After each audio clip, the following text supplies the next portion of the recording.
J'aime bien ce morceau, je crois. Je me fais avoir progressivement. Voilà, au début j'étais en mode oh ouais, la vaporwave, je sais pas trop comment je me situe vis-à-vis de ça. Mais en fait, j'ai l'impression que ça met un peu mon cerveau en pause. Ce qui est peut-être pas forcément, enfin, vous voyez, mais bon, bah écoutez, si j'aime bien de temps en temps. Bonsoir tout le monde! Oh là là, merci beaucoup. Alors déjà, merci à Anonymoufle, que vous n'avez peut-être pas vu, mais qui a offert des subs en off. Et j'ai vu qui d'autre qui a resub? Mazuchen, merci beaucoup pour ton 37e mois. Quel plaisir. Tu l'aimes bien aussi, toi, Rigolocation? Oh, ça y est, c'est le jeudi saucisse. Oh, je suis contente. Alors, si, en parlant de jeudi saucisse, extrêmement important, je ne sais pas si Tipeee est là, mais je tiens à dire que à cause d'elle, non, parce que là, ça fait quand même un moment, mais j'ai acheté une Scrub Mommy. J'ai pas acheté un Scrub Daddy, j'ai acheté un Scrub Mommy. Pour la simple et bonne raison que je me suis rendu compte que ça me manquait d'avoir une éponge efficace comme ça quand j'ai voulu nettoyer la porte de mon four, figurez-vous. Voilà. Et je me suis dit, qu'est-ce qu'elle a dit, Tipoud? Elle a dit que c'était bien, elle a dit que c'était résistant, elle a dit que... elle est... Tu vois? J'ai repensé à ce que t'as dit et je suis passée devant et j'étais là. Est-ce que je me laisserais tenter? Ta sœur a dit... Ah oui, bonjour à ta sœur également. Il y a des Scrub Daddy de la marque originale à Lidl en ce moment, si jamais. Ah bah voilà, moi j'ai trouvé ça chez Normal. Voilà. La Stanley Cup Aldi, la Scrub Mommy. Non mais Hardwen, je suis en train de... Ouais, je tunnel. Hein. Une maman qui gratte. Bien sûr. Alors, non, Luna S, a priori, c'est prévu pour ne pas rayer les surfaces. Après, ça dépend quelle surface. Influenceuse éponge, hein. Bah... Ouais, mais le truc, c'est qu'en fait... Alors, j'ai un truc de... Je sais pas si vous voyez ce que c'est, de la pierre blanche. C'est un truc un peu multifonction qui nettoie plein de choses et qui est censé être un peu moins agressif pour l'environnement et tout. Et normalement, avec ce truc-là, t'as une éponge qui est très ressemblante au Scrub Daddy. Mais sauf que j'ai perdu cette éponge. Et je me suis rendu compte que, c'était un peu chiant quand même, concrètement, quoi. C'est trop bien, la pierre blanche, bien sûr.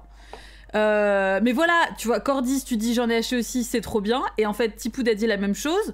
Là, du coup, Litsen, tu dis la même chose. Bonsoir, Super Brioche. Merci beaucoup, les Super Brioche Zouz, installez-vous. Est-ce que vous connaissez Scrub Daddy? Est-ce que vous avez des Scrub Daddy chez vous? Parce que moi, j'en ai acheté une parce que la crypte m'a influencé pour nettoyer des trucs et tout. N'hésitez pas à donner votre avis. Bien sûr, installez-vous. Les éponges là, bien sûr, on n'est pas en train de parler de trucs autre chose. C'est vrai que ça pourrait être une catégorie de film porno, mais pas du tout.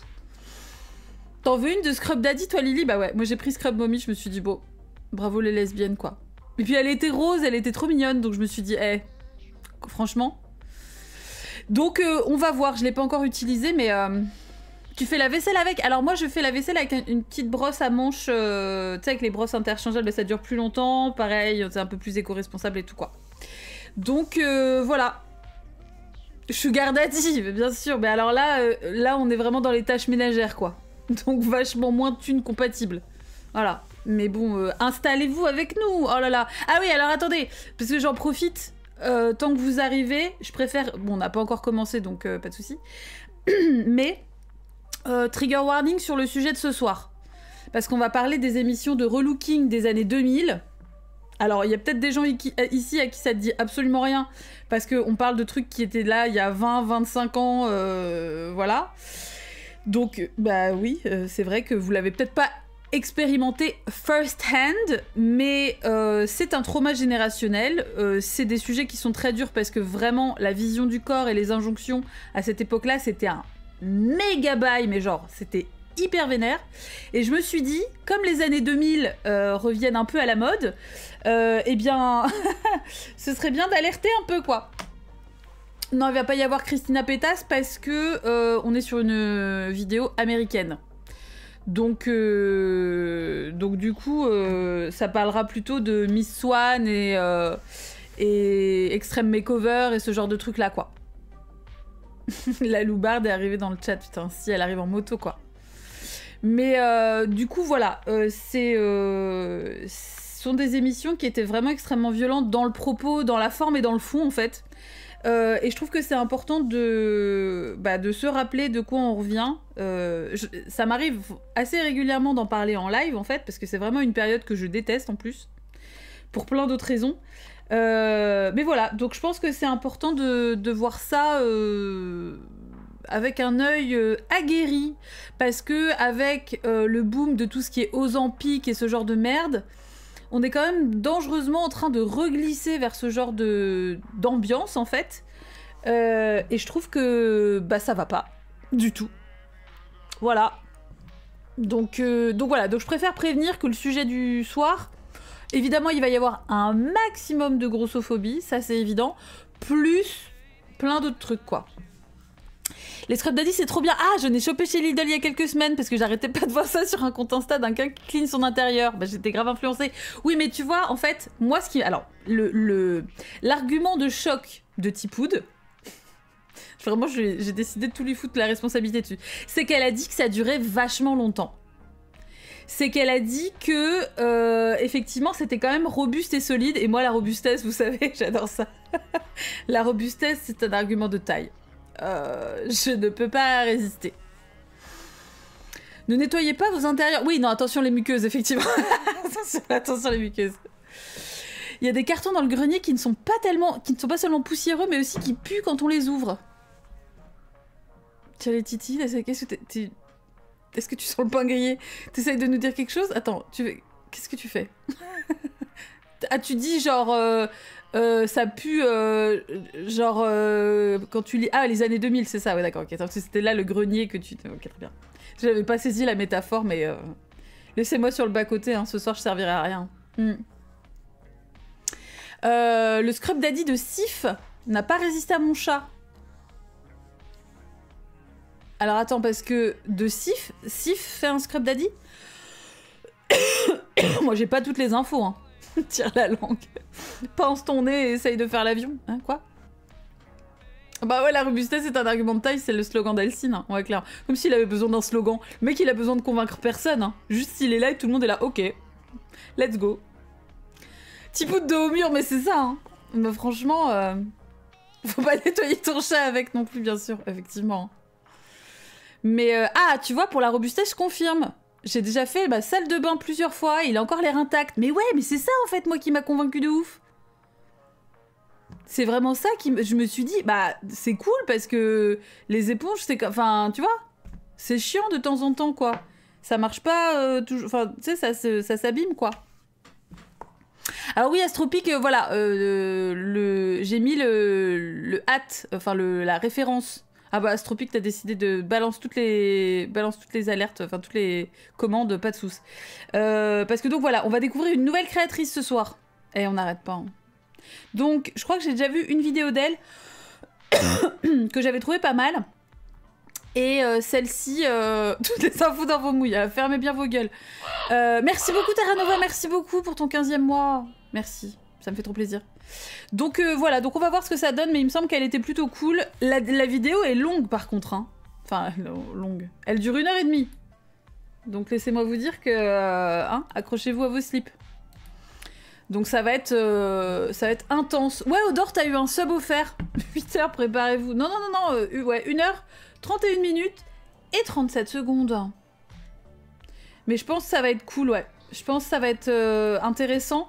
Encore une fois, je trouve que c'est nécessaire. Dit-elle en buvant dans sa Algae Cup. Ça va, Vezek. On regarde toutes les vidéos de H-Bomber Guy après aussi, ouais. On est là jusqu'à 5-6 heures du mat, quoi. Ah oui, alors, autre truc hyper bien. Demain, donc, je vous rappelle qu'on découvre Cabernet, un RPG vampirique. Et je savais déjà qu'il y avait la voix de Samantha Béard dedans, qui fait la voix de Carlac. Donc déjà, hyper bien. Mais j'ai vu qu'il y avait aussi Billy G, Brian David Gilbert, qu'on adore. Bon, si vous ne le connaissez pas, découvrez ses vidéos, parce que vraiment... du lol en cascade. Mais du coup, je suis encore plus... J'ai trop hâte, ça va être trop bien. Ça va être trop bien. Mais pas de soucis, c'est l'heure. Écoute, si t'es pas en forme, le sujet va peut-être être un peu... Tu vois, préserve-toi, bien sûr. Et autre truc, dans un mood moins fun, dans un mood plus relou, vous avez dû voir passer que Twitch a décidé de faire de la merde, à nouveau. Comme si, bon, il n'y avait pas déjà eu des sacrés dossiers. Et donc maintenant, Twitch a décidé que les temps forts, c'était 100 heures, pas plus. Donc, ça veut dire quoi? Ça veut dire que les temps forts, donc je vous explique pour les gens qui savent pas trop de quoi il retourne. Un live, en tout cas quand t'es partenaire, un live reste en ligne pendant 2 mois. Donc 2 mois, et au bout d'un moment, en fait, au bout de 2 mois, le replay est effacé, n'est plus disponible, devient un lost media. Vous savez, les tout premiers épisodes de FCLA, bah, dans tous les FCLA sont des lost media, mais en l'occurrence, là, voilà, 2 mois, et ça dégage. Ensuite, il y a une solution pour contrer ça, c'est les temps forts, qui permettent aussi, en plus, de créer des playlists. Et ça, c'est plutôt chouette. Temps fort qui, du coup, va rester de façon permanente. Là, par exemple, en l'occurrence, en temps fort, vous allez avoir tous les jeudis société, tous les Cult Tuesday, tous les live lectures également. Voilà. Et il se trouve que Twitch a décidé que ces temps forts-là, c'était 100 heures, pas plus. Cette décision-là prendra effet le 19 avril 2025. Et en attendant, il se trouve que absolument aucun temps fort ne peut être réalisé tant qu'on n'est pas descendu en dessous de la barre des 100 heures. C'est-à-dire que là, en l'occurrence, ce soir, il n'y aura pas de temps fort du jeudi société, puisque je peux pas le faire. L'avantage, enfin l'avantage entre guillemets, c'est que ça va, il va rester en ligne pendant 2 mois, donc j'aurai le temps d'uploader entre-temps et du coup de faire une playlist jeudi société sur ma chaîne YouTube, puisque c'est ça que je vais faire du coup, utiliser ma chaîne YouTube pour mettre tous les replays. Donc j'ai déjà mis un replay, merci beaucoup Mélisène, merci pour ton 43e mois, merci. Je vais utiliser ma chaîne pour ça, donc j'ai mis un replay du tout premier jeu Cult Tuesday qui datait du 2 janvier 2024. Je l'ai mis en ligne ce soir. Alors ça faisait 4 ans que j'avais pas mis une vidéo en ligne sur YouTube, donc voilà. c'est un sacré bail. Ça, je pense que YouTube effectivement là ça va être un sacré gros merdier quoi.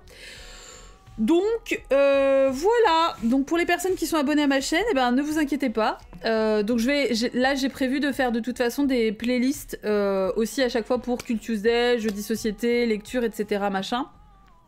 Et puis comme ça, tout le monde pourra s'y retrouver quoi. Toujours avec un délai ridicule, non mais c'est ça Camembert, hein. Franchement, mais là, 19 avril, c'est tellement court, quoi.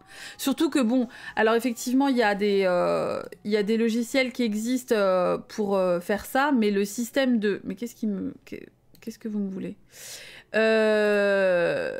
le système de download des vidéos Twitch est dégueulasse en plus, quoi, donc... C'est quoi le... Attends, est-ce qu'il est toujours dans mon... Ouais, non, effectivement, je vais devoir remettre, en fait, ma chaîne YouTube dans mes liens réseau, en fait, que j'avais enlevé parce qu'il y avait plus de... Il y avait plus du tout de nécessité, il y avait plus d'actu, quoi, donc... Normalement, le moment où YouTube va faire un move de con, probablement mettant plus de pubs, c'est possible en codeur. Alors par contre, l'avantage, entre guillemets, merci beaucoup Camembert, merci. L'avantage, c'est que les vidéos YouTube sont plus ergonomiques que les replays Twitch. Donc... en gros, il t'autorise juste à conserver en temps fort ta run en cours sur un jeu type BG3. Oui, c'est un peu ça, Cajoline, ouais. Ouais. Ouais, c'est un peu ça. Hein. J'ai vu des streamers avec plus de 7000 heures, mais bien sûr. Alors, cela dit, en vrai... 7000 heures, là, c'est vrai que c'est trop. Enfin, tu disais, ouais, 2400 heures et tout. Il y a des trucs... Bon, c'est vrai que c'est pas mal de responsabiliser les gens sur le fait que peut-être que c'est pas utile de garder... oui, 7000 heures de replay, bon... Calmons-nous, quoi. Est-ce que... Parce que tout ça, c'est stocké quelque part. Il faut une forme de responsabilité aussi de... c'est pas stocké dans les airs, machin, etc. Hein. Bien sûr que c'est pas forcément une bonne chose que d'archiver à ce point. À un moment donné, il faut aussi faut lâcher prise, quoi, évidemment. Hein. Bon, là, c'est surtout les délais qui puent du cul, quoi. Ah oui, non, mais bien sûr, Litienne, non, mais enfin là, quand on dit BG3, évidemment, en plus, le jeu est hyper dense, mais je veux dire, je pense que c'est... Ce que Cajoline disait, c'est que c'est vraiment dans l'idée de l'utilisation que Twitch imaginait, c'est vraiment un jeu en cours pour que ça permette un suivi un peu sur le long terme. Et puis voilà. Et puis une fois que c'est fini, on change, et puis voilà. Hein. Ouais, c'est ça, sa maman. Ouais. C'est qu'en fait, en gros, Twitch a déterminé que la limite de durée des temps forts maintenant, de stockage, quoi, c'est 100 heures. Et moi, j'en ai 400. Ce qui est pas le plus, mais c'est juste que ça veut dire que là, je peux plus faire de temps fort maintenant.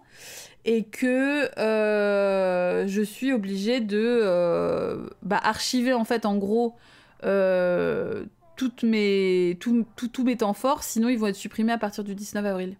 Et je pense que ce qu'ils vont faire, c'est qu'ils vont vraiment, probablement, supprimer les plus anciens d'abord, quoi.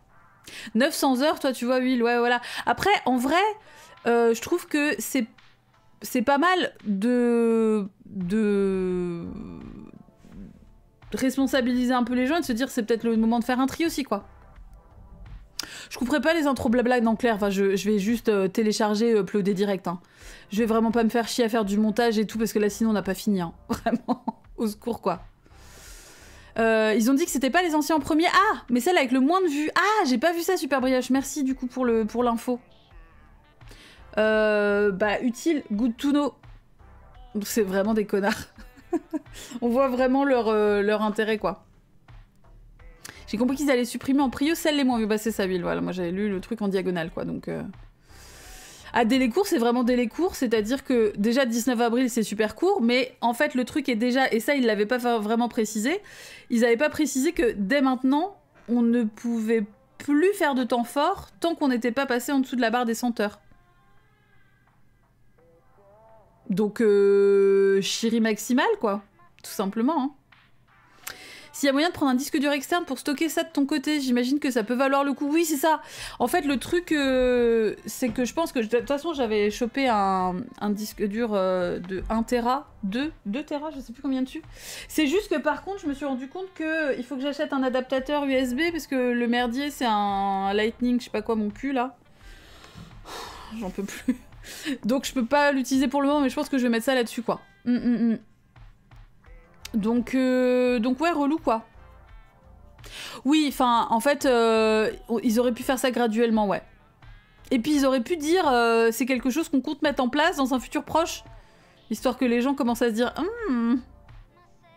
Et effectivement, ça tient aussi en compte tout ce qui est non publié. C'est-à-dire que moi, j'ai dépublié tous les FCLA, mais je les ai pas supprimés.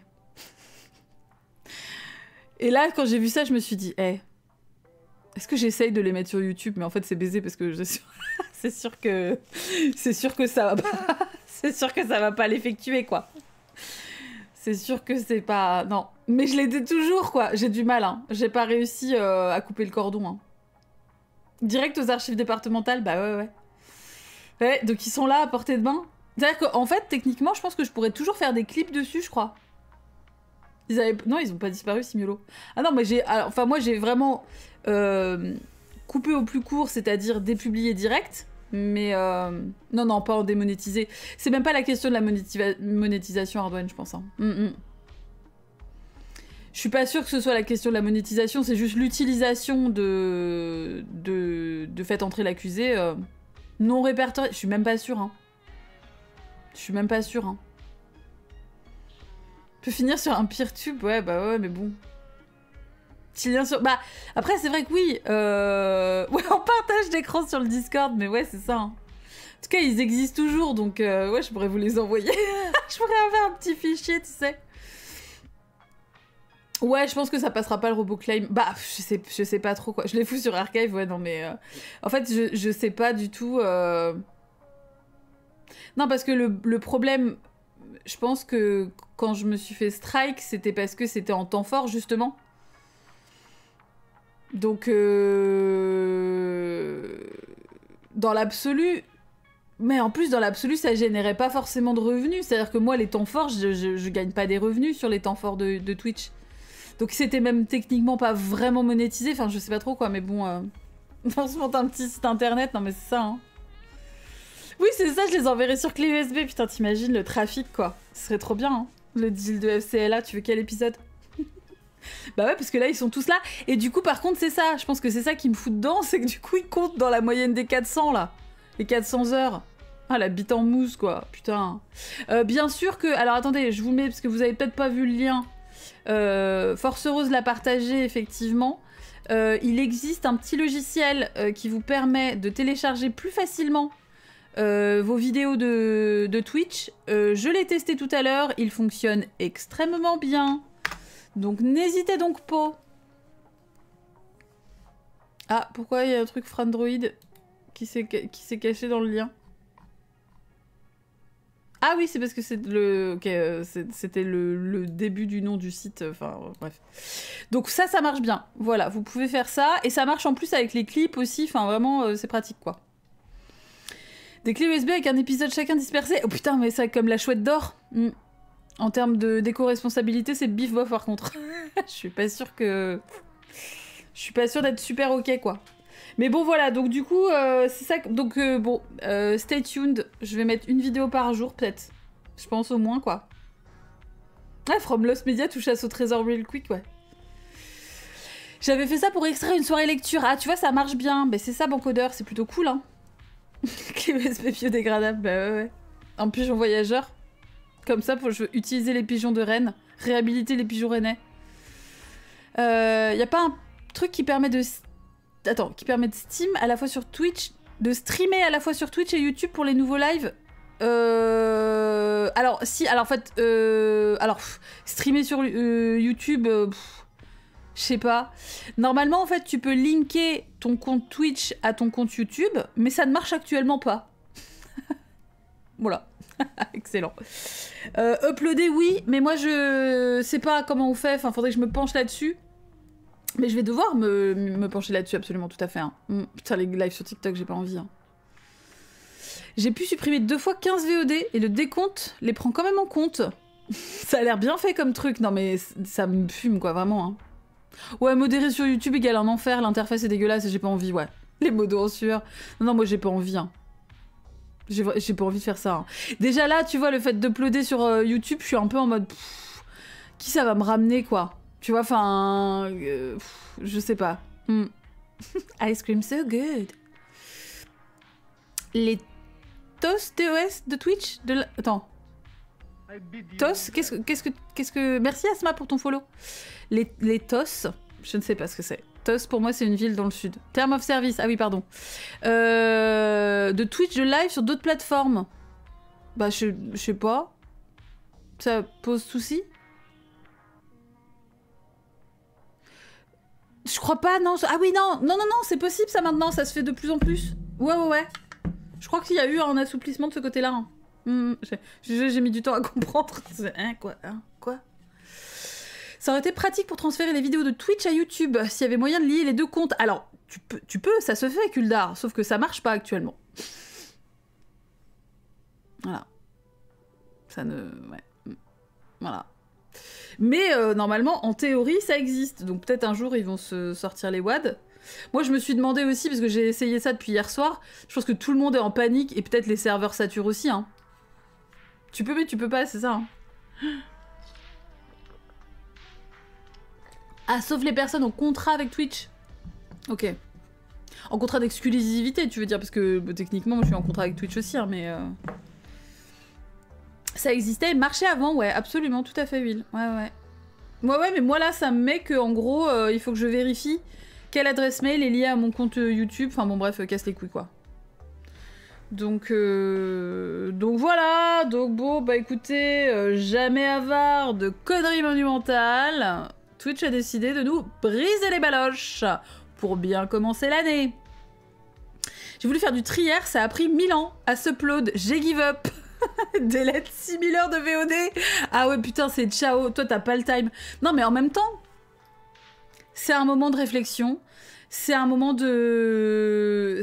Tu vois, C'est un moment pour se dire, est-ce que c'est utile? Eh bien non. Est-ce que ça te spark some joy? Ça spark pas la joy, ça dégage, hein.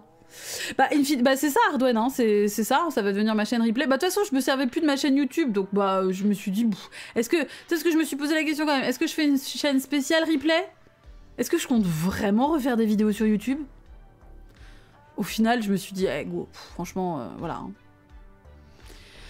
Attention, la frousse, ils streament sur les deux, mais ils oublient tout le temps qu'ils sont sur YouTube. Donc ils disent, ah, ils lisent rien. Ah oui, non, mais c'est ça, non, mais c'est trop relou, quoi. Super Brioche et Marie Kondo. No joy, no temps fort, c'est ça. Oui, c'est moins de charge mentale. Non, puis tu sais, enfin, c'était un peu, tu sais, la même démarche que j'avais eue avec justement les FCLA, où je m'étais dit, c'est plus possible, ça dégage. C'est pas grave. En fait, il faut arrêter de s'accrocher à tout prix comme des berniques, là, à son truc en mode, oh là là, mes replays, mes VOD, mes... Oh, c'est bon, à un moment donné. Ok, c'est un peu dommage. Bon, là, il y a quand même des trucs que je vais mettre, si tu veux, mais... C'est dommage pour les gens qui ont loupé le truc. Mais tant pis, quoi, je veux dire, la vie suit son cours, quoi. Il y a un moment donné, les choses changent, il y a des choses qui sont plus dispo, il faut en profiter le moment venu, et puis voilà, enfin, c'est pas dramatique non plus, on parle de live sur Twitch, quoi. Enfin, je veux dire, vraiment, c'est pas horrible, quoi.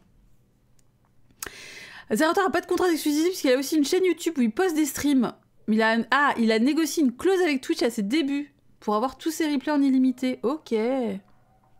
Ouais, c'est de négo, quoi, finalement. Bah, merci, Kéjoline. Ouais, c'est un peu relou, mais bon, voilà, heureusement, il existe des softs qui peuvent aider un peu, mais c'est vrai que c'est casse-couille, quoi. Gilles Stella, il a pas envie de faire des archives de ses streams. Ok. Il dit qu'il aime bien cet aspect éphémère. Ouais, c'est intéressant aussi. Moi, j'avoue que, tu vois, les Cult Tuesday, les jeudis société, on est sur des sujets qui sont, je trouve, importants. Je me donne pas une importance incommensurable, c'est pas la question. Merci Célina, merci pour ton 26e mois. Mais je trouve que ça aborde des sujets qui sont plutôt importants et j'aime bien l'idée de garder ça, tu vois. Autant les FCLA, c'est moins grave parce que sincèrement, vu le contenu, mais là on aborde des sujets, tu vois, autour de sectes, autour, tu vois, les phénomènes de rage bait, des trucs comme ça, où je trouve qu'il y a un côté un peu éducatif qui, ben, est quand même pertinent à garder, quoi. Bien sûr que, tu vois, je vais pas garder... Il y a des trucs... les live lectures, tu vois, quand même. Alors, peut-être pas les lectures de Barbara Cartland, sincèrement. Désolé, hein, Barbara, mais... Par contre, les lectures de Virginia Woolf, ben, moi, je trouve ça cool à garder aussi. Même la lecture de Politiser le bien-être, je trouve ça cool à garder, parce que c'est des trucs qui sont quand même intéressants, quoi. Donc voilà. Moi j'avais fini par ne pas garder les replays des débriefs parce que je trouvais ça très circonstancié et que en gros si t'avais pas vu le film, enfin bon, c'est un peu compliqué. Il y a quand même des gens qui retombent sur des replays de débriefs en mode oh là là je suis tombée dessus, je viens de voir le film, c'était super intéressant. Bon voilà, mais sinon je trouvais que c'était pas forcément évident. Mais là, en l'occurrence, je trouve que ça peut quand même être intéressant, quoi. C'est juste la télé du passé. Oui, c'est ça, tu vois, c'est ce que je me dis, Enyamor. C'est-à-dire que, oui, en effet, je peux comprendre qu'ils se disent, bon, bah, c'est pas grave, t'es là sur le moment, c'est cool. C'est peut-être en plus des lives qui sont moins fun à regarder quand t'es pas là sur le moment, tu vois, en replay, je sais pas trop. Donc, mais oui, les lectures, non mais bien sûr que les lectures de Barbara Cartland, c'est cool. Je verrai si je les garde. C'est clairement pas la priorité dans ce que je vais mettre en replay. Là, pour le moment, j'ai décidé de faire tous les Cult Tuesday. Ensuite, je vais faire tous les jeudis société. Et puis après, tous les live lectures. Et puis, une fois que ça se sera fini, ben déjà, on aura fait un bon bout de chemin, quoi. Là, j'ai encore, pour vous dire, 6 replays de Cult Tuesday à ajouter. Et puis voilà, quoi. Vu la rapidité à laquelle YouTube fait ça, en plus, au secours, quoi. Oui, un jeudi société en replay, je pourrais me le mater comme une vidéo normale. C'est ce que je me dis, tu vois. En plus, l'avantage, c'est que le chat est présent à l'écran, donc j'ai pas besoin de télécharger le chat à côté. Enfin, voilà, c'est visible.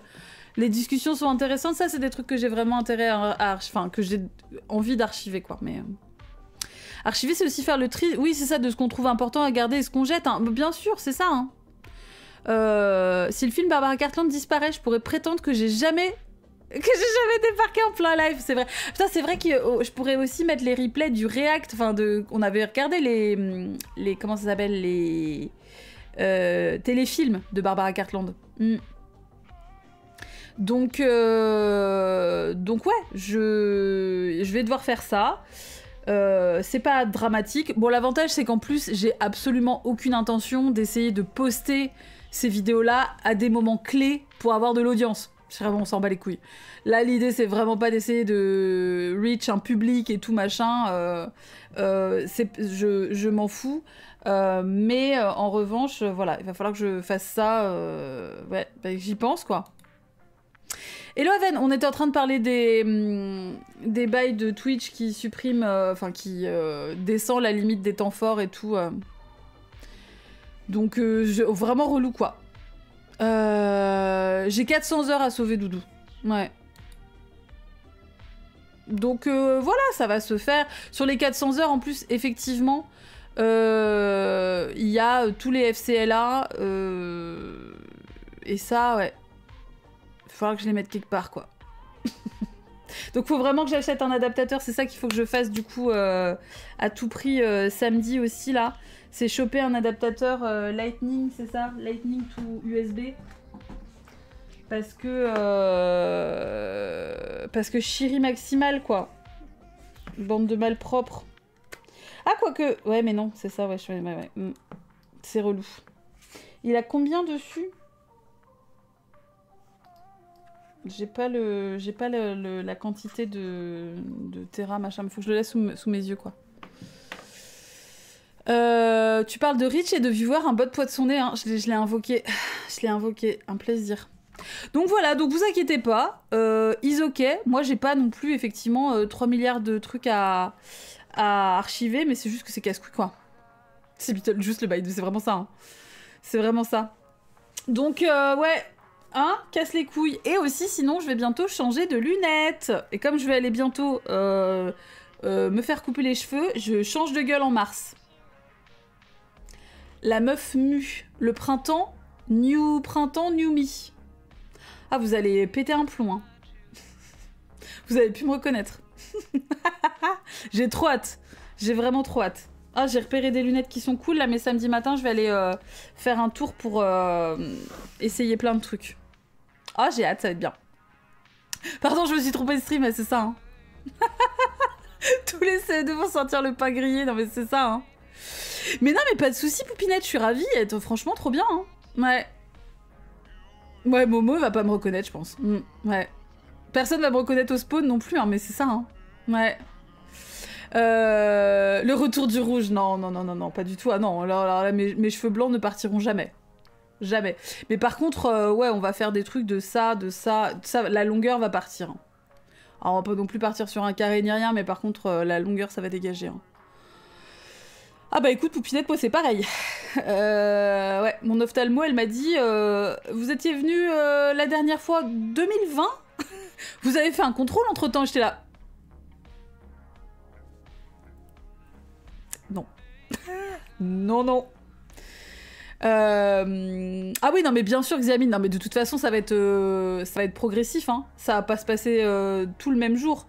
Les lunettes, bah je vais voir samedi, et donc ça sera probablement là d'ici la fin du mois, et après les cheveux c'est le 6 mars, donc... Les lunettes de Morpheus qui pincent le nez, alors horrible, horrible. Non mais j'en ai repéré quelques-unes, donc faut que je vois. Parce qu'évidemment, je pense que mon dévolu va se jeter sur les plus chers, donc il va falloir renégocier avec moi-même. Il va falloir se dire non. Mais voilà, donc en tout cas, ça va bientôt changer un max, quoi. Donc, t'es en pleine phase de changement, toi aussi, Esca, bah tu vois. Non, mais ça fait du bien, hein. Ah ouais, mais coiffeur pour les cheveux frisés, c'est vrai que c'est compliqué à trouver, j'ai l'impression. Bon, moi, je suis pas... je dis ça, vous vous doutez bien que je ne suis pas concernée.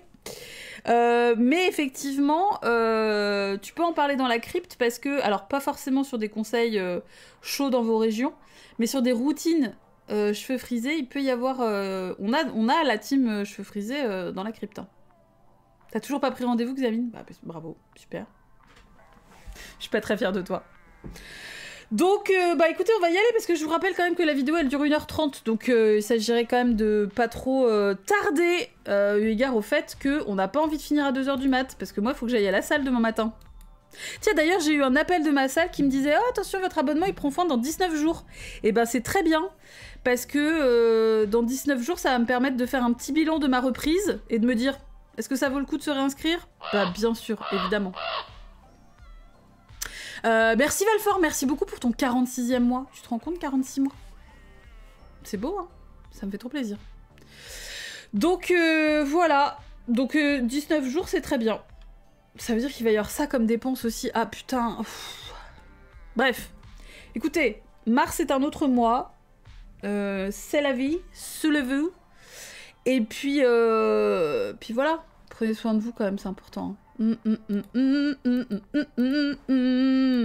C'est pas du tout sur les makeovers en France. Pas du tout. C'est une vidéo américaine. Bien sûr. Je vous mettrai les sous-titres. Je suis là, c'est bien. Hop. Donc il n'y aura pas de Christina Cordula, mais ça sera quand même bien énervant. Ça sera peut-être même carrément pire, puisque là on va pas parler uniquement de relooking, mais possiblement aussi de... Rappelez-vous Miss Swan. Merci Crostibat, merci beaucoup pour ton prime. Rappelez-vous Miss Swan, où il y avait carrément liposuction, truc comme ça. Enfin c'était vraiment chirurgie dans tous les sens. Des bails assez vénères. Donc voilà, donc je le rappelle que le sujet va être probablement quand même assez dur. Ça va parler de grossophobie, mais pas uniquement. Le titre de la vidéo est Ugly is Evil, The Dystopian Legacy of 2000 Makeover TV. C'était pas bien. Hein, c'était pas bien du tout. Donc, voilà, c'est les trucs relooking avant-après, Célina, absolument, tout à fait. Donc ouais, les années 2000, c'était très violent sur tout ce qui était injonction et rapport au corps, mais vraiment très violent. Donc si effectivement vous n'avez pas vécu ça, faites très attention parce que, bah voilà, ça va pas... Alors, moi j'ai pas vu la vidéo... Et j'ai vu une vidéo de cette créatrice-là, mais il y a un moment, donc on va voir, mais ça va body shamer à tous les étages, absolument à tous les étages. Mais il se trouve que, comme je disais au début, avec tous les bails de Ozempic, vous savez, c'est les injections là qui sont prévues à la base pour des personnes diabétiques, mais qui le font passer pour une espèce de recette miracle pour perdre du poids très rapidement. On est vraiment en train de retomber dans ces travers-là. Donc je pense que c'est important de se rappeler d'où on vient pour surtout pas y retourner. Donc voilà. Donc je me suis dit, le sujet est tout trouvé, mais vous savez, ma détestation viscérale pour les années 2000, 2010, 2015. Voilà, donc ça va être, ouais, ça va être un bail. Donc vous me dites au niveau du son, et puis c'est parti. Ugly is wrong. Voilà. Est-ce que c'était bien? Bon, c'est un peu court peut-être. Je vous laisse le son, vous me dites. It's shameful. It's humiliating and pitiable and disgusting. But help is out there. Comment c'est? Comment c'est? Tu es moche? Arrête. C'est ça. Disgusting. Le son est bien? Un poil bas? J'augmente.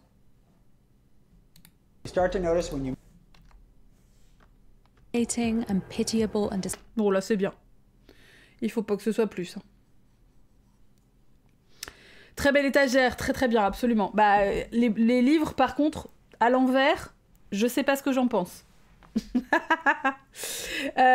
c'est Rowan Ellis, absolument. Alors, je vous rappelle que vous avez la petite commande !société afin d'avoir le lien de sa chaîne, mais bien sûr que je mettrai le lien dans le channel Jeudi Société sur le Discord. J'ai monté que pour toi, sa maman. Je peux peut-être juste un peu baisser parce que c'est quand même un peu fort. 130. Allez, on reste sur 130, mais sinon augmente chez toi. Hein. Disgusting. Disgusting. Now, if you start to notice when you make lines like this, it might be time to consider a little bit of a preventative Botox. Try this diet. Louise and Carly will be swapping diets for 5 days. Define your jawline. Build muscle. You will rise to the challenge or you will leave. Take a... Enfin voilà, vous avez un petit aperçu, ça va être ça. Hein. Donc je veux dire encore une fois, je veux pas du tout que ce soit trigger pour qui que ce soit. Si d'emblée vous sentez que ce sont des sujets qui vont... Bah voilà, aux empiques. Ce sont des sujets qui vont vous foutre pas bien, bah c'est ok de pas regarder. Hein. Il y a une boîte à suggestions, bien sûr, Cat Crumble, tout à fait, absolument. Preventive Botox, ça c'est ouf, hein, vraiment.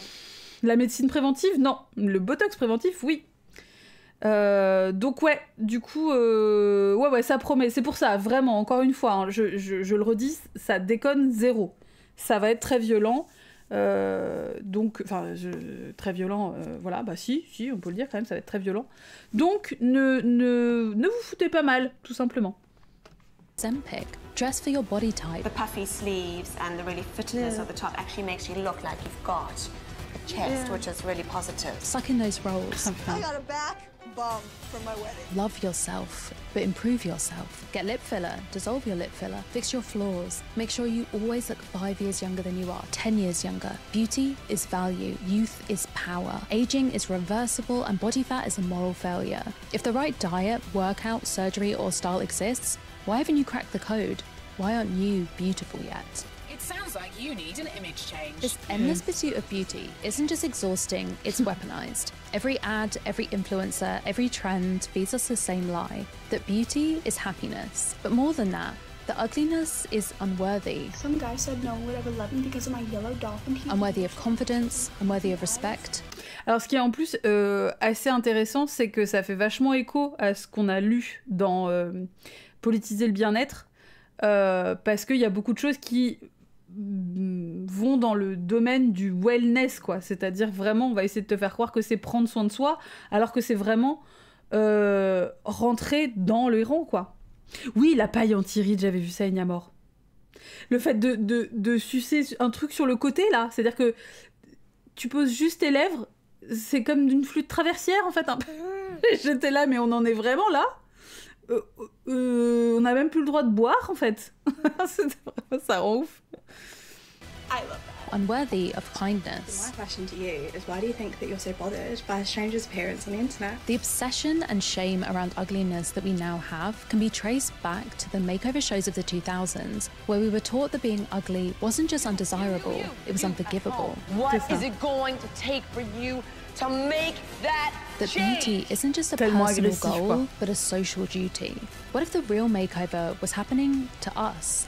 Warping and controlling not just our bodies, but our minds. Because I chose not to wear foundation today doesn't mean I need your full skincare routine. Transforming our perceptions of beauty and ugliness themselves. No, you are orange. This is how 2000s TV made being ugly the ultimate sin, and why we are still paying the price. Ouais, Nini Flout, c'était vraiment vénère. Hein. La meuf qui lève des haltères en robe de mariée, on aime le mood. C'est ça. On espère que ça la muscle pour dégager son mari, probablement après par la suite. Parce que dans Miss Swan, mais je pense qu'on verra des extraits, c'était horrible parce qu'on se retrouvait du coup avec des meufs qui étaient genre toutes liftées, giga nichon, giga lèvres, giga brushing à côté d'un mec tout random, tu sais.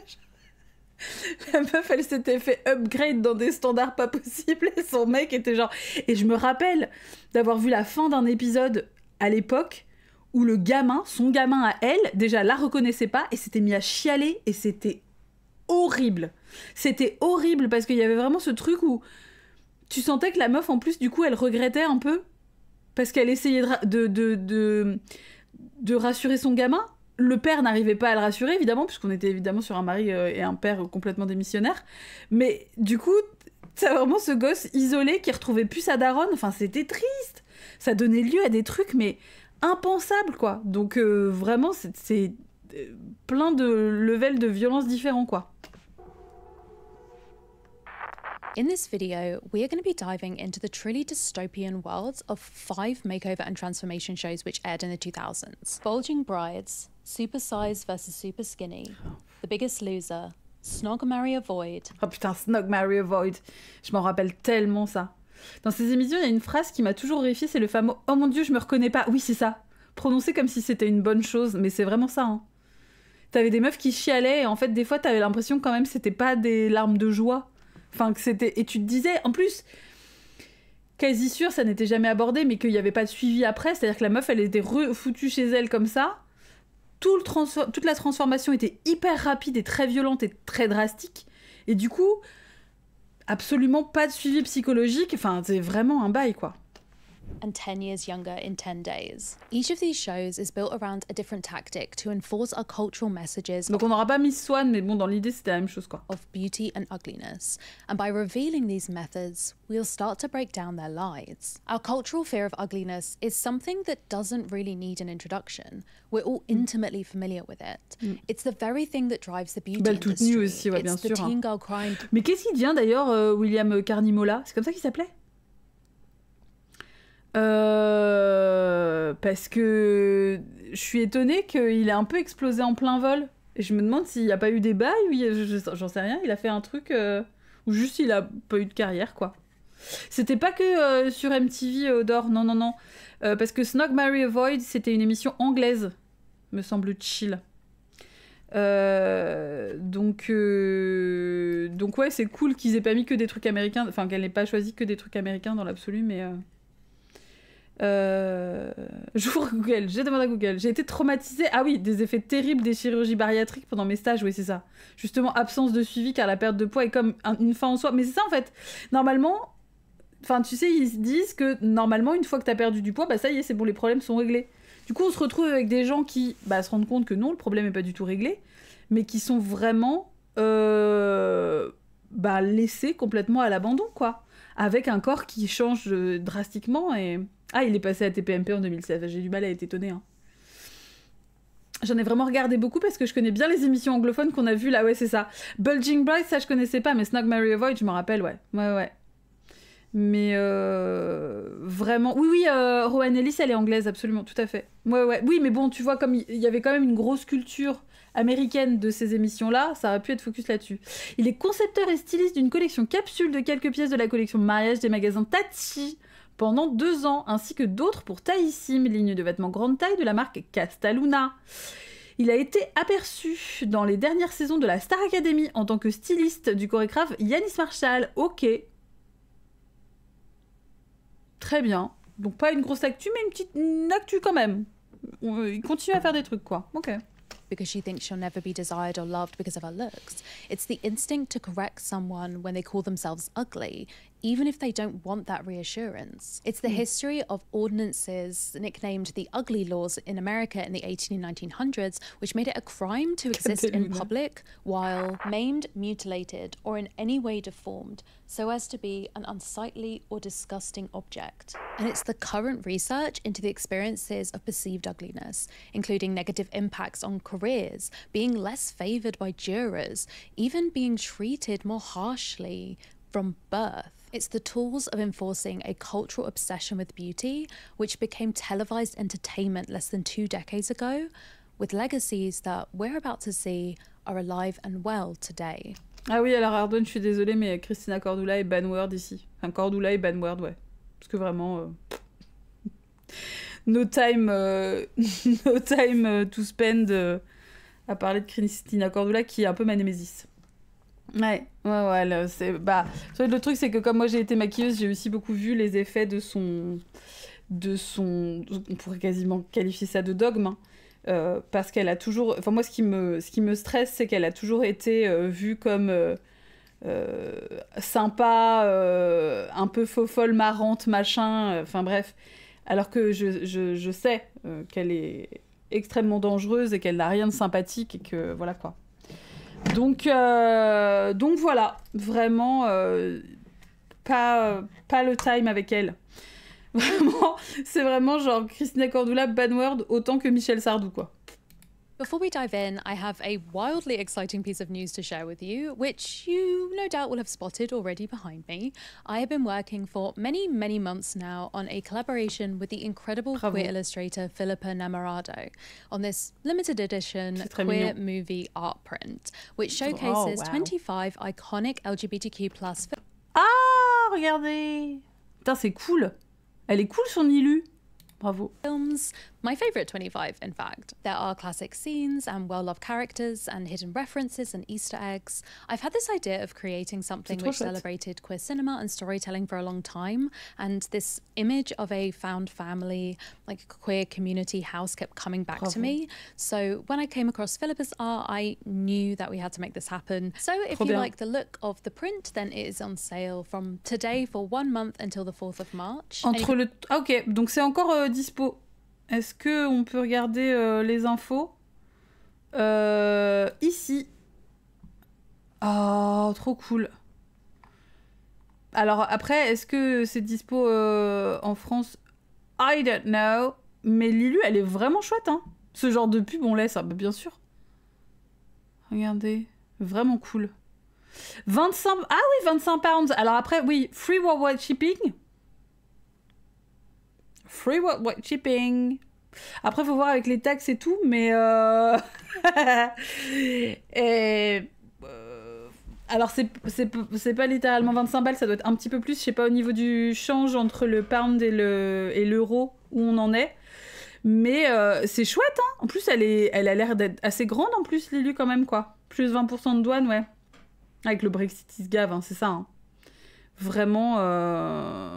Mais elle est très très chouette, j'aime beaucoup le style. Bravo Philippa, c'est beau. Ah ouais, tu peux faire le mini-game. Et essayer de trouver toutes les refs. Bah c'est trop bien, ouais. Ah pour toi c'est 25 balles. C'est ça qui dit, bah oui, bah bravo. Ça n'est pas le cas de tout le monde n'a pas ce privilège. Donc en tout cas, bravo GG, c'est trop beau. Trop mignon. À peu près 30 €. Ok. Bon, ça va, c'est ok. Après, c'est vrai que c'est ça, c'est les douanes, quoi. C'est les douanes qui cassent les couilles. Bon, en tout cas, de toute façon, je vous mettrai le lien de sa chaîne. Enfin, voilà, vous retrouverez tout. Ne perdons pas de temps parce que je vous rappelle, la vidéo dure longtemps. You can order it in any of these 3 sizes. The link to check it out is, of course, in the description, and the first 200 prints will have the option of being signed editions. Plus, we thought it would be fun to add a little mini game to the site where you can try and spot all the movies featured in the illustration. So let me know in the comments if you managed to guess them all. Super size versus super skinny, humiliation and shame. Both humiliation and shame are powerful methods of enforcing the divide between beauty and goodness on one side and ugliness and immorality on the other. This might mean demanding shame from those who don't meet a certain set of visual requirements for their bodies and encouraging them to see the very act of appearing in public being perceived by other people as a form of humiliation. It works so well because it enforces the belief in ugliness and every type of way of looking that surrounds ugliness as a state of inherent and constant sadness. Not just that it's an objectively bad thing to be, but that you should feel shame for being ugly or fat or unkempt, and to be anything other than being ashamed is to be delusional, dangerous even, encouraging this state in others. And no show utilised these methods better than Super Size versus Super Skinny, a British show which aired from 2008 to 2014. The very heart of the format. Le côté versus en plus c'est vraiment horrible quoi. Parce que ça encourage, c'est vraiment, enfin c'est un enfer quoi. Was turning this particular tactic into entertainment for the masses. They made no secret of the aim to humiliate and shame the participants of the show, and it's baked into every segment of each episode. Episodes pair together 2 people, each on one end of the body weight spectrum. One super size, the other super skinny, as the title suggests, and they followed them as they lived together for a week and swapped diets. Let me run you through how these episodes went. First, we're introduced to our 2 unfortunate subjects. They're each dressed only in underwear with their bodies on full display, and the camera cuts quickly between close-up shots of different parts of their respective bodies. A voiceover tells us their name, occupation, and their body weight and measurements. Here the process begins with a dehumanizing snapshot of these people as bodies to be observed and judged. The 2 are then filmed meeting for the first time. Puis t'imagines, tu rencontres quelqu'un, t'es en sous-vêtements, enfin, y a rien qui va, quoi. Elle est vraiment atroce, mais toutes ces émissions-là, vraiment, y a rien qui va, quoi. Ah oui, non, mais Niamor, il y a des trucs qui... Enfin, vraiment, c'est pour ça que... Enfin, encore une fois, je le redis, quand je dis que ça allait être super violent, c'était pas du tout... c'est pas une façon d'exagérer, quoi. C'est que c'est vraiment très violent, quoi. Et c'était... Enfin, Encore une fois, aujourd'hui, ce serait plus possible. Alors, je trouve qu'aujourd'hui, finalement, même si on a fait des progrès, j'ai l'impression que ça a pris des nouveaux atours, quoi. C'est-à-dire que c'est moins obvious, mais il y a quand même encore énormément de problèmes là-dessus. Mais à l'époque, c'était hyper encouragé et c'était vraiment une façon de se faire de l'argent facile parce que tout le monde cherchait après ça, quoi. Et ces émissions-là, elles étaient, mine de rien, assez faciles à produire. Elles coûtaient pas grand-chose. Et en fait, l'idée, c'était juste de se foutre de la gueule des gens. Parce que c'était ça, en fait, les années 2000, c'était beaucoup de moqueries. Et en fait, l'idée, c'est que tu devais tout faire pour ne pas qu'on se moque de toi. Et le fait de te moquer des autres, tu te disais que ça allait te protéger, en fait. Et que du coup, activement, bon voilà, si tu te fous de la gueule des autres, tu rentres dans le rang. Et normalement, si tu fais tout ce qu'il faut pour ne pas sortir de ces rangs-là, tu devrais être à peu près protégé. Et c'était ça, encouragé à tous les niveaux, en fait. Still in their underwear. There's this veneer of the show being some kind of like scientific exercise in helping these people. They refer to the house where the participants stay for the start of filming as the food clinic, and the show is hosted by a... Ah non mais Kinsey, ça va shame, enfin... Alors, heureusement, le ton de la vidéo, de toute façon, va directement casser ce truc-là, c'est-à-dire que voilà, mais dites-vous bien que les extraits qu'on va voir des émissions vont effectivement être vénères. Parce que, déjà, de toute façon, Super Size versus Super Skinny... Doctor, Christian Jensen, although he isn't a doctor of nutrition or weight or anything like that. And they include stats each episode about... Ah, mais l'idée, de toute façon, c'est pas, par contre, là, à notre tour, de vous shame parce que vous auriez regardé ça à l'époque. L'idée, c'est pas de s'en vouloir, etc. Parce que, de toute façon, tout était fait pour que, globalement... ces émissions soient quasi inévitables. Alors oui, j'entends bien, il y a des gens qui sont passés complètement à côté à l'époque, pas de soucis, qui n'avaient pas la télé et tout machin, mais globalement, de toute façon, tout était assez inévitable à cette époque-là. Si tu regardais la télé ou si tu étais sur Internet, c'était ça partout. Donc, du coup, et c'est forcément des formats qui sont très catchy, c'est-à-dire que il va y avoir des cliffhangers, il va y avoir une façon de monter qui... et attrayante en fait, et divertissante, entre guillemets. Et il n'y avait pas tellement de son de cloche à l'opposé qui te faisait comprendre que c'était pas bien. Donc, merci Phoenix, merci beaucoup pour ton follow. Donc, c'était assez logique qu'au final, déjà ça nous choque pas, et puis qu'on se dise qu'on regardait ça, sachant que même encore maintenant, il y a énormément d'émissions, notamment beaucoup d'émissions de télé-réalité, que les gens regardent au second degré. C'est-à-dire que... Mais ça fait de l'audience quand même, et l'audience, enfin, je veux dire, quand tu regardes l'émission, les audiences, elles voient pas si tu regardes ça au second degré, au 4e degré, enfin, tu vois, je veux dire, ça reste de l'audience, et ça veut dire que c'est valider un format et lui donner de l'attention, quoi. Donc, voilà. On aura beau dire, on aura beau faire, à l'époque, ça marchait de ouf. Next, c'était cette époque aussi, Bancodeur, ouais, absolument. Next, c'était un sacré bail aussi, quoi, putain. À côté du côté, bon, évidemment... assez drôle de certains trucs et tout, c'était horrible aussi, quoi. Vraiment... Oui, il y avait la fiction aussi, hein, absolument, Libye, c'est-à-dire que ça se ressent énormément dans toutes les productions... Merci Mustiel pour ton follow. Dans toutes les productions culturelles de l'époque, ça se ressent. Dans les films, enfin... il y a une vibe, il y a des réflexions, des trucs où tu te dis, mais putain, on a grandi là-dedans, mais comment on a fait pour s'en sortir comme ça? Et c'est pour ça que moi je trouve ça cool aussi de valoriser le truc en disant, si vous avez regardé ça à l'époque, dites-vous que vous êtes là maintenant ce soir, alors ça y est bon, c'est gagné, vous êtes dans la crypte, donc c'est... Non, pas du tout, mais ce que je veux dire, c'est que ça veut dire que vous avez une curiosité de déconstruire ça aussi, quoi. Merci Albert pour le sub offert à Madou, quel plaisir. Bridget Jones, c'était totalement ça. Mais tout, ça s'insufflait. Bridget Jones, c'est vraiment le cœur du sujet du film, mais ça s'insufflait dans plein de trucs. Donc, vraiment, c'était horrible. Things like population health. Yet for all the initial appearance of the show as some kind of factual experiment only trying to help, it doesn't take long for this to crumble under the underlying decision to prioritize this shaming and humiliation within every aspect of the show. Take for example the first episode of season 2, where we're introduced to supersizer Philippa with the line, "But when it comes to grub guzzling, this nosher just can't seem to get enough." Does this seem... La façon dont on parle des gens, la façon dont on parle des gens. Ça me bute parce que non seulement les images sont horribles, mais les propos des voix off étaient toujours, mais genre, horribles, quoi. Avec tu parles de Monson, évidemment. Hein. On cancel tout ce soir. Hein.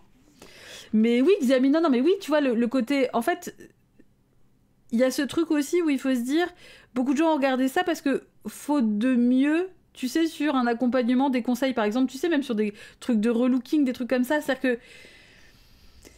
Je pense que des fois, il faut aussi réfléchir à qu'est-ce qu'on avait en alternative, entre guillemets, plus positive sur ces sujets-là. Bah rien, en fait. Ah ouais, non, mais de toute façon, ça va être que ça, Enerol, tout ce soir. Hein. Ça va être que ça. Hein. Je tiens à préciser vraiment, encore une fois, vraiment, faites attention à vous.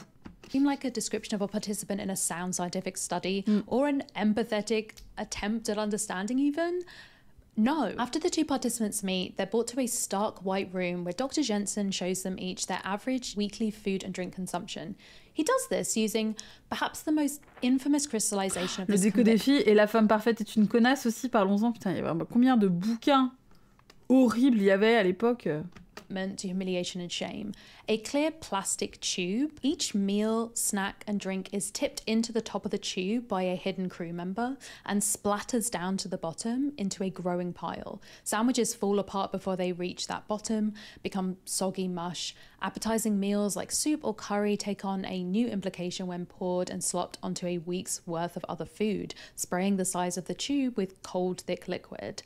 And both subjects' reactions are captured as Jensen gives a running commentary on everything wrong with what he's seeing, while the calorie counts flash in huge letters and numbers on the screen. I just need us all to fully comprehend the decision to do this on national television, to take the concept of sharing a week's worth of food to give a sense of the contrast between two people's diets, and be so consumed with the idea that this show would be at its most popular and entertaining if it pushed what could have just been 2 tables with the food normally prepared onto it into the most shaming and viscerally disgusting extreme that they could imagine. Not satisfied with using the editing and built-in segments to shame the participants, the show's central conceit of having the two swap diets includes them sitting down to eat together every day, a method that often seemed to encourage them to... T'imagines les traumas que tu instigues dans la tête des gens et de ces deux personnes-là aussi, parce que déjà le rapport à la bouffe, le fait de manger l'une en face de l'autre, enfin il y a rien qui va, c'est-à-dire que à aucun moment c'est absolument dingue que des gens se soient dit que ça pouvait à un moment donné être utile. Alors évidemment je pense pas qu'il y avait non plus ce cynisme, enfin je pense que ils savaient très bien, mais c'est horrible quoi, vraiment hein. Bah le sadisme c'est vraiment ça, c'est voyeuriste, et puis effectivement c'est l'idée de donner vraiment une leçon quoi. Comment on the food in front. Il y a peut-être pas eu d'équivalent à ce point en France. Il y a eu des trucs vénères, mais à ce point-là, non. On était vraiment... Et il y a eu... en fait, c'est ça qui était un peu ironique, je trouve, à l'époque, c'est qu'il y avait cette critique de la trash TV à l'américaine, parce que ça, c'était quand même aussi un bail, mais avec très très peu de contemplation de nous, ce qu'on proposait, qui avait peut-être un côté moins racoleur, mais qui était quand même franchement sur la même base de réflexion, quoi. Juste avec un habillage, oui, effectivement, un peu moins trash. Mais enfin bon, le fond était le même, quoi. Of them in contrasting and judgmental ways.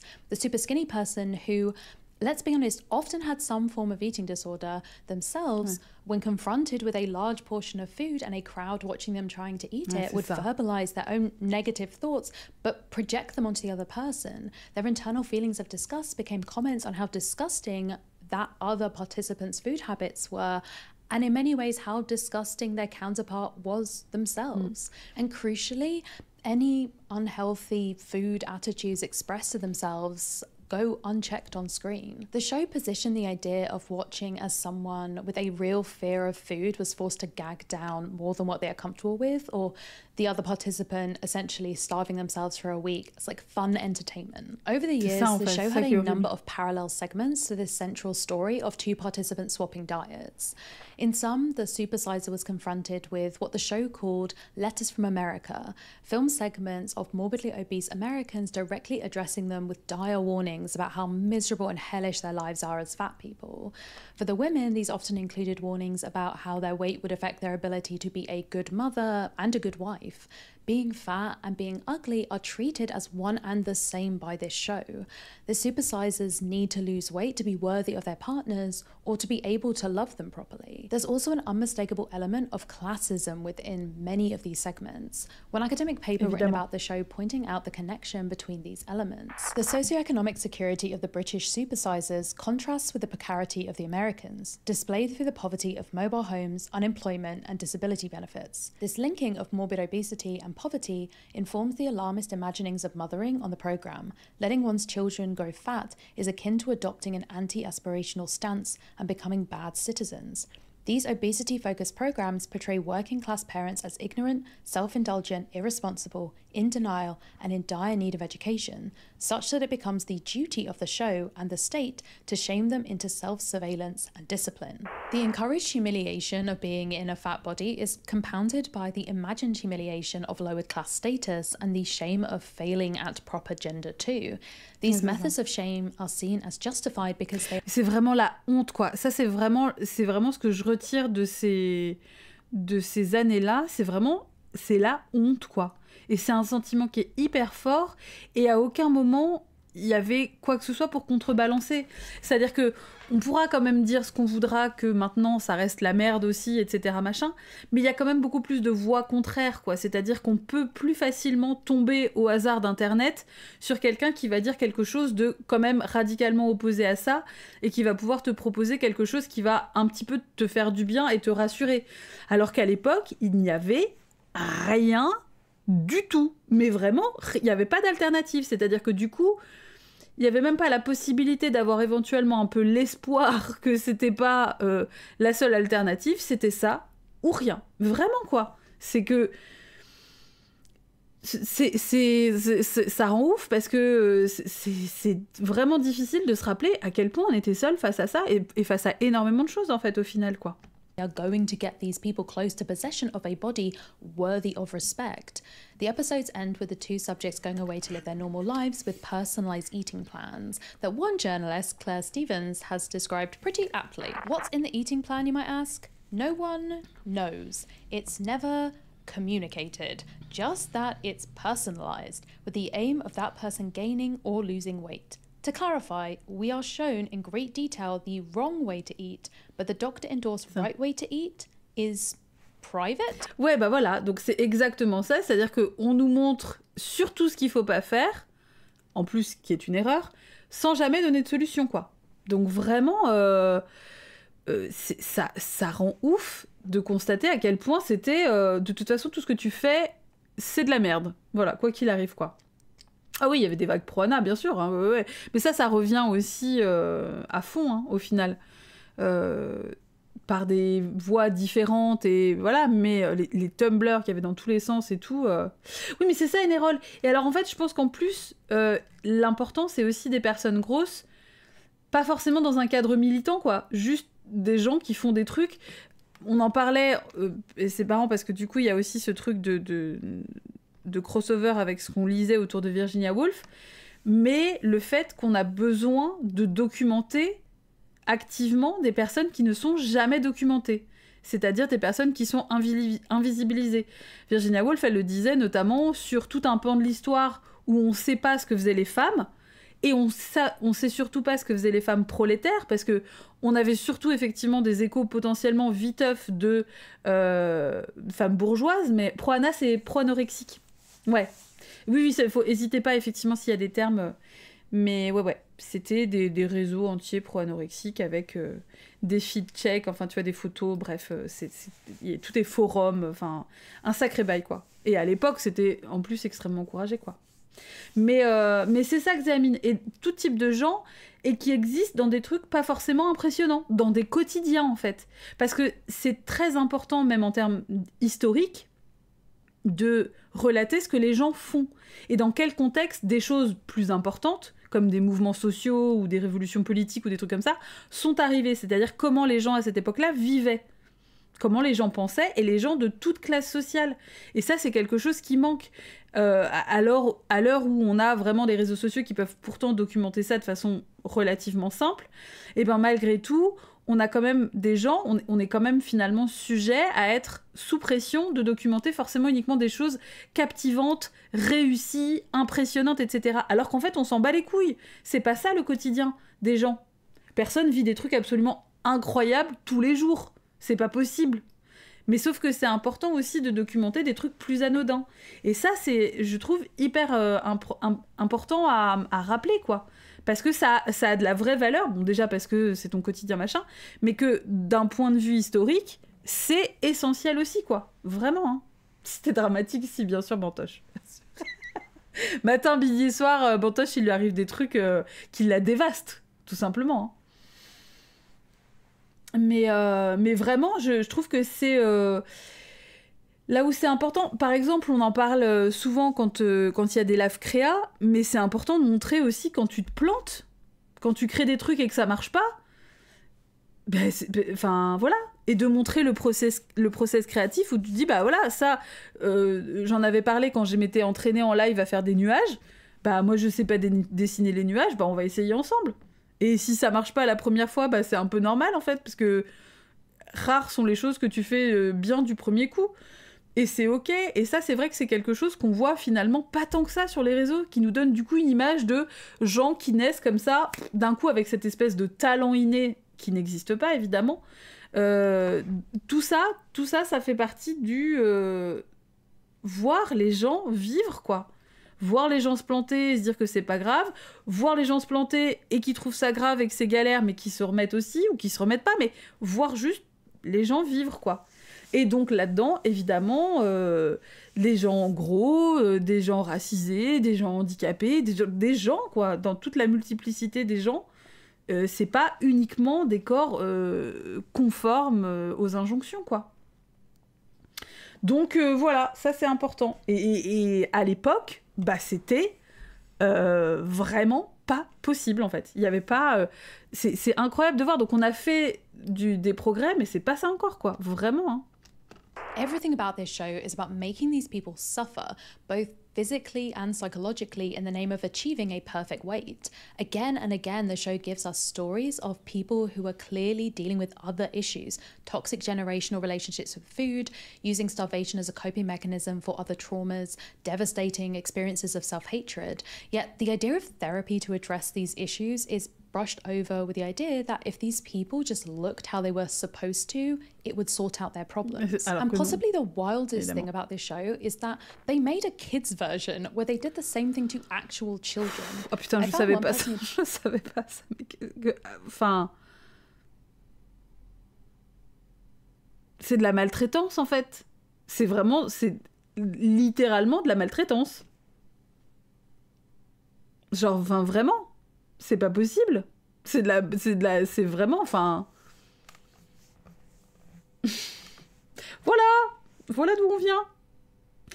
Participated in the show as an adult who wrote a comment on a blog post addressing the role of editing and publicity in the program that I found really interesting. You have no choice on how you appear, and often things are exaggerated with producers asking you to pile more on the plates.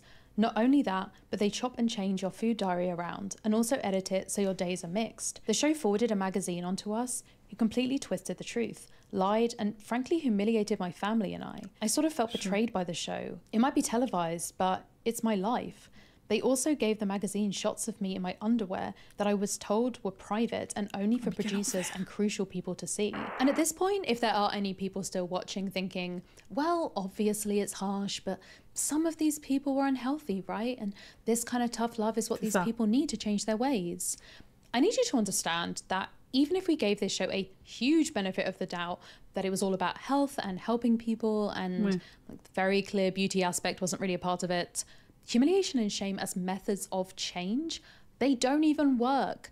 We've seen so many studies, pieces of research, personal testimonies that show that fatphobic shaming does not lead in any meaningful way to weight loss. Et quand bien même ça mènerait à une perte de poids, à quel prix? Il faut quand même s'interroger sur la question des traumas, la question de la reprise de poids derrière, absolument zéro analyse de la situation. C'est juste conforme-toi vite où tu vas morfler encore plus. Et à un moment donné, ça n'a jamais été une solution. Se moquer et mépriser les gens, ça n'a jamais marché. Mais rappelez-vous, quand vous vous exprimez auprès des gens, mépriser les gens, ça ne marche pas. C'est vraiment, ça n'a jamais convaincu personne, quoi. Tough love, c'est jamais du love, absolument, tout à fait. Vraiment, hein. Qui aime bien, châtie bien, non. Qui aime bien, châtie pas. Vraiment. Vraiment, il faut arrêter avec ça. Mais qui aime bien, ne châtie pas. Study of over 3,000 people from UCL, for example, found that weight stigma and discrimination. Ils s'en foutent de la santé des gros, ils s'en foutent des gros. C'est vraiment ça. Et c'est-à-dire que la santé des gros ne rentre pas en considération tant qu'ils sont gros. Non. Bah non, surtout pas. Enfin, voyons, quelle idée. T'as décidé d'être gros, donc bah tu mérites pas de respect. Parce que c'est ça en plus. Hein. Souvent, c'est le truc, c'est que genre. T'as décidé, quoi. C'est un manque de volonté, donc bah voilà. Hein. Increase the chances of weight gain due to the social factors associated with this kind of shaming, including shaming from medical professionals.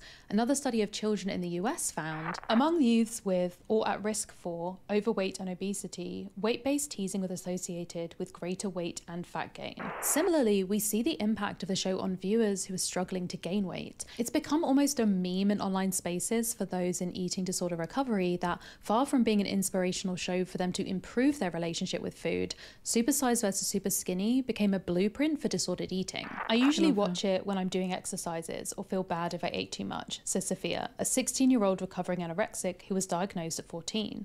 3 years ago, Sophia started watching the show on YouTube, where most episodes now illegally live. The teenager explains that she compares her body, food intake and BMI with the show's Super Skinnies.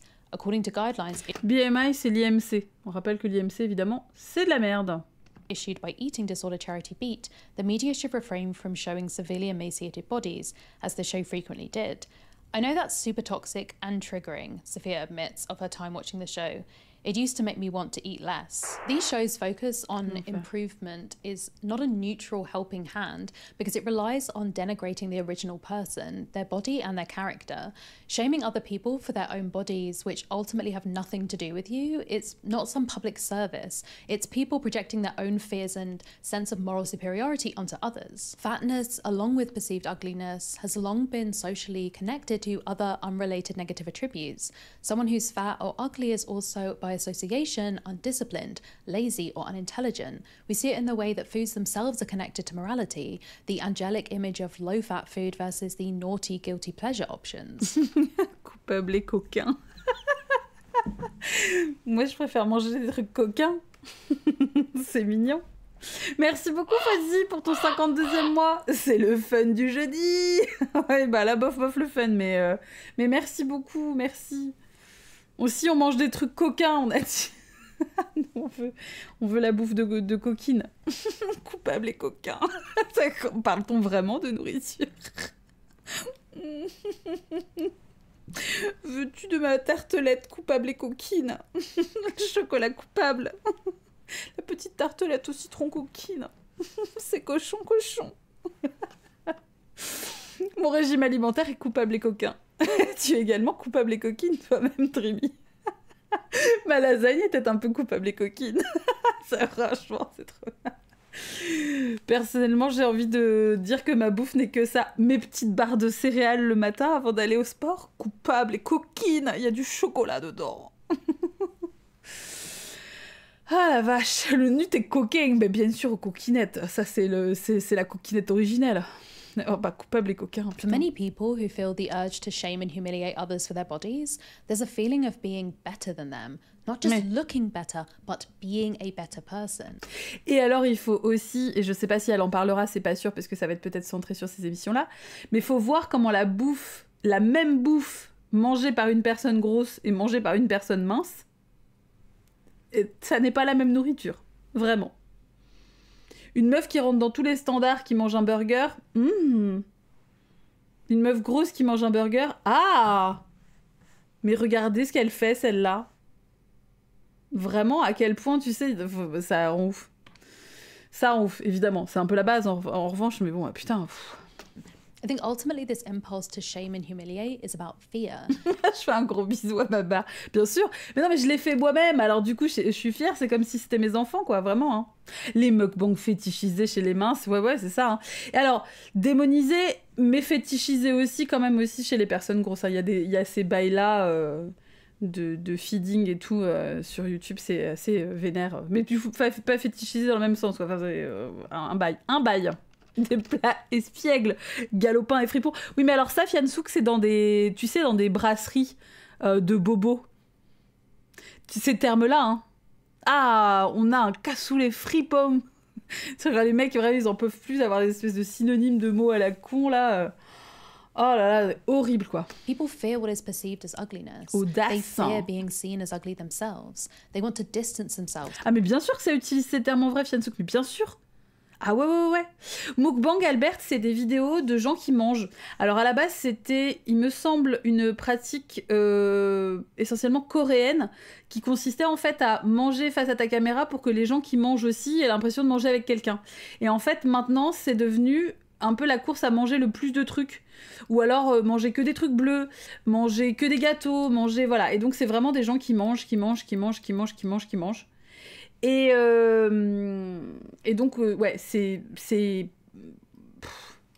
ça prend des proportions assez dantesques, sachant que du coup, il y a des gens qui ne font que ça comme contenu, et qui du coup, sont obligés pour continuer à se faire de la thune, à manger.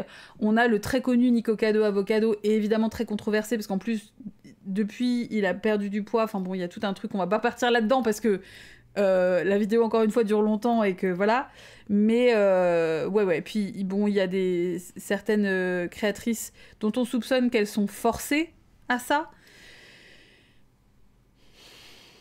C'est tout un rabbit hole de YouTube qui est très intense. Voilà. Il y a une meuf qui est morte de ça il y a pas longtemps, c'est vrai ? Ah, j'ai pas suivi ça. Il y a un intérêt, en fait, à ces vidéos, oui et non. Enfin, c'est-à-dire qu'en fait, il y a une espèce de fascination morbide. Hein. Essentiellement, un jeudi société sur le mukbang, ouais, on pourrait, mais c'est... Ouais, là, c'est pareil, c'est super trigger, quoi. C'est vraiment vénère, ouais. TikTok, hein, beaucoup, ouais, effectivement. Mais c'est vrai que c'est très YouTube sur des vidéos assez longues. Et ouais, je pense qu'il y a aussi des gens qui ont une certaine satisfaction à voir manger les gens d'une façon qui ne s'autoriserait pas eux. Donc, voilà, la meuf qui a des marques sur les bras. Puis tu sais, qui fait des regards caméra, enfin, des regards au-dessus de la caméra. Enfin, c'est compliqué, quoi. Je connais toujours des comptes qui font du mukbang originel. Ah, tu vois, voilà, en mode on mange tranquillou ensemble. Ouais, c'est vrai que la plupart des mukbangs qu'on voit maintenant, ça a vachement dévié, quoi. Donc, oui, il y a le côté ASMR aussi, effectivement, ouais. Ouais, le mec avec son fromage qui se barre de sa fontaine à chocolat. Oui, c'est du mukbang à la base, absolument. qui se mange des fils de fromage à la gueule. En plus, le truc, c'est qu'en plus, à la base, il le faisait sur de la ASMR, donc en fait, il s'autorisait pas à gueuler. Et tu vois qu'il est... Ça c'était bien en vrai. Et il avait fait une vidéo aussi où il commençait à se faire un espèce de petite, genre une plancha sur son balcon, il se met à pleuvoir et t'es là. Oh. Genre il y a quelques gouttes qui tombent, au bout d'un moment c'est vraiment la verre, c'était là. Aïouille. Mais la meuf qui a du fromage dans les ongles, Poupie, ouais. Elle, ça compte aussi pour du mukbang, je pense que oui. Parce que, ouais, puis alors il y a vraiment ce bail où elle se prend vraiment des giga morceaux. Poupie, c'est... Poupie, elle bouffe un peu à tous les râteliers en plus maintenant, parce qu'au début, elle était vraiment sur de la dégustation de fromage et trucs comme ça, elle a fait vachement des mochis aussi, enfin bref. Puis maintenant, elle fait un peu tout ce qui fonctionne sur les réseaux, quoi. Vraiment... Mais ouais. C'est très rage bait, c'est 100% rage bait, absolument, tout à fait. Ouais. Donc, vraiment, c'est un merdier. C'est un merdier. Ça compte pour aller simple à la salle de bain, Poupie. Hein. Ouais, c'est turbo bêtise, hein, effectivement. Mais donc voilà, donc effectivement c'est ça mukbang. Encore une fois, bien sûr, je le rappelle, jeudi société, c'est le moment où jamais, s'il y a des termes que vous comprenez pas et tout, demandez, hein. N'hésitez jamais. De toute façon, sur mes lives, vous savez, mais encore plus là où justement l'idée c'est quand même de comprendre ce qui se passe. From it to push people who embody it away to dehumanize those deemed within its boundaries. We saw it in the freak show circuses throughout history, the separation of those deemed ugly and disfigured into the realm of the monstrous. They were neutralized into something to be jeered at, giggled over. Ugliness was contained and commodified. What is super size versus super skinny and shows like it but a 2000s resurgence of the freak show, no longer a traveling caravan but a televised spectacle. Mais ça me fait plaisir, Célina, parce que ce que j'aime bien aussi, c'est quand les gens se rendent compte qu'un sujet qu'ils ne connaissent absolument pas est quand même utile à connaître et finalement a des ramifications qui peuvent les concerner aussi, tu vois, c'est ça qui est important. In the comfort of your living room. And it continues today. Perceived ugliness now makes people the property of public discussion on a global scale through social media. Think of the number of times that you'll have seen unsolicited and negative comments on TikToks or Reels that include people outside of the beauty standard. Videos that are nothing to do with looks even, someone just going about their day. There's this casual cruelty, I think, that we often see online, which it might be tempting to think of as just one or two one-off trolls, but I think there's a much more widespread type of freedom and entitlement that people feel in online spaces to make these kind of comments. I think about the number of times that myself or friends of mine have replied to rude or mean comments on our content, and that person has responded seemingly shocked that we have seen the comment at all, and especially that we might have been affected by it. Often there's an apology, but it's more an apology that we saw it than that it was made in the first place. But you also have people who double down, who act like pointing out that they think that someone's nose is too big or their hair is thinning or their fat is helping them actually, that it's tough love and necessary. There's comments on videos of happy couples about how crazy people find that these two are together because of how much these strangers commenting perceive them as mismatched in terms of levels of attractiveness. Things like, we're all thinking it, this can't be real, dude must have lost a bet. There's this one account which I love to watch in particular called Plus Size Park Hoppers. Their whole account is a great resource for people looking to go to theme parks and attractions who are plus size, who aren't sure if certain rides or restaurants will be accessible to them. It's really lovely. It's always fun to see this group of friends like enjoying each other's company, but also it's this extremely specific form of like citizen journalism in a really, really particular niche that I find really interesting. However, from that description, I don't think I need to tell you what the comment section can look like. And the fact that you already know when I said that, that says something, right? About how we all know how people who fall outside the concept of acceptable appearance are treated on and offline. Literally, as I've been working on this script, there's this new meme that's popped up around how you can like spot a polyamorous person because they all look the same, as essentially a way of calling people ugly without using that exact word. As many people have pointed out, if someone conventionally attractive talked about the same topics, the reaction would be very different, most likely, in most cases. You know, do you need another boyfriend? Manifesting this as 2025, like lucky girls. Unsolicited body commentaries are the basis of entire genres on these apps. Users giving their own friendly advice commentary over screenshots of other users onto how they can improve their looks, or fat shaming what I eat in a day video reviews. You can see how used to this unwanted commentary people have become by the number of people who feel that they need to specify that they do not want people to do it to them, like in their video captions. I follow this user Emma for a while now, and it's depressingly predictable that she feels the need to start her videos with the tagline, "What I eat in a day is a fat bitch who very controversially doesn't give a fuck that she's fat," as a kind of preemptive protection against hateful comments. Bah, ça revient aussi à ce que je disais, que j'avais fini par mettre du coup cette story sur TikTok aussi. Les meufs qui commencent leurs vidéos quand elles sont pas apprêtées, quand elles sont pas maquillées, etc., en disant faites pas attention à ma tête ou vraiment désolé pour ma tête. Et en fait, ça devrait vraiment même pas être un sujet, mais ça revient hyper fréquemment. Et vraiment, le fait de juste t'excuser d'exister, t'es là genre, bon, bah peut-être non, hein. Vraiment, bah non, ça suffit quoi. This kind of, well, you can't hurt me actually disclaimer to discourage her own abuse. I think a lot of people would look at clips from this show nowadays and say, like, that's ridiculous, like that's kind of laughable. That's like wild what they could get away with in the 2000s. That could never happen now. But the truth is, like, it is happening now. It just looks a bit different. Biggest Loser, punishment and dehumanization. There is this pervasive idea that any treatment doled out in the pursuit... Putain, la foi d'enregistrer un truc à la salle, wesh. ...of improving the way that someone looks, be it their weight or their skin or any number of other supposed flaws, is justifiable.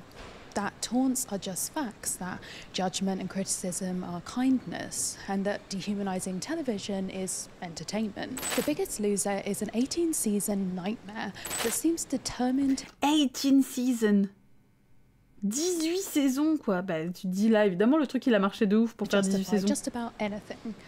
Of all the weight loss shows on TV, The Biggest Loser probably had the most dramatic results. The side-by-side photos showing contestants before and after their weight loss are shocking.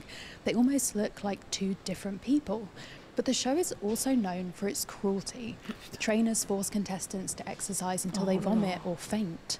Contestants eating under 1,000 calories a day constantly say over and over how much they hate themselves, how disgusting they are.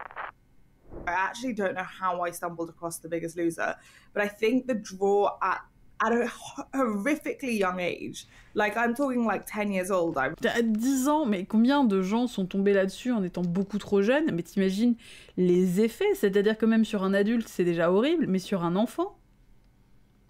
I remember being obsessed with the show. Like, Jillian Michaels was my god, my superhero. And I think I probably got hooked into the idea of punishment, like that you deserve to be...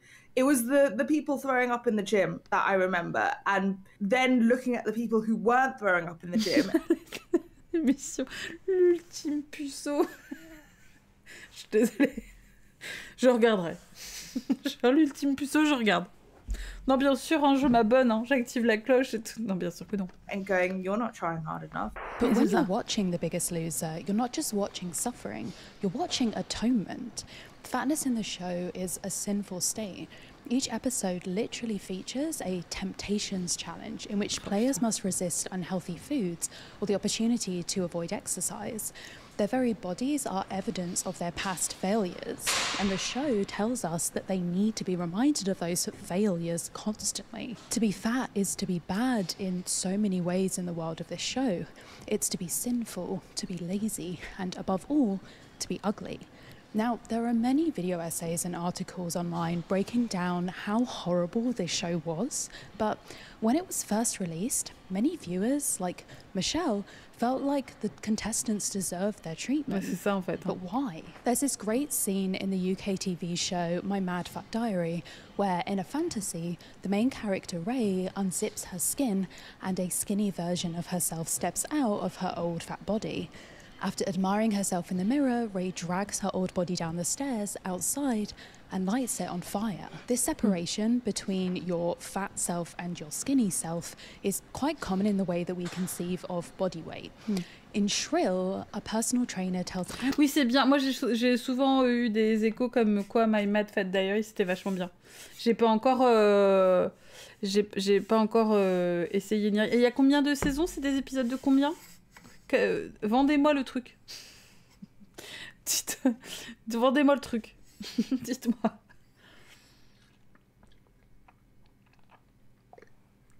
Combien de durée d'épisodes? Combien d'épisodes par saison? Combien de saisons?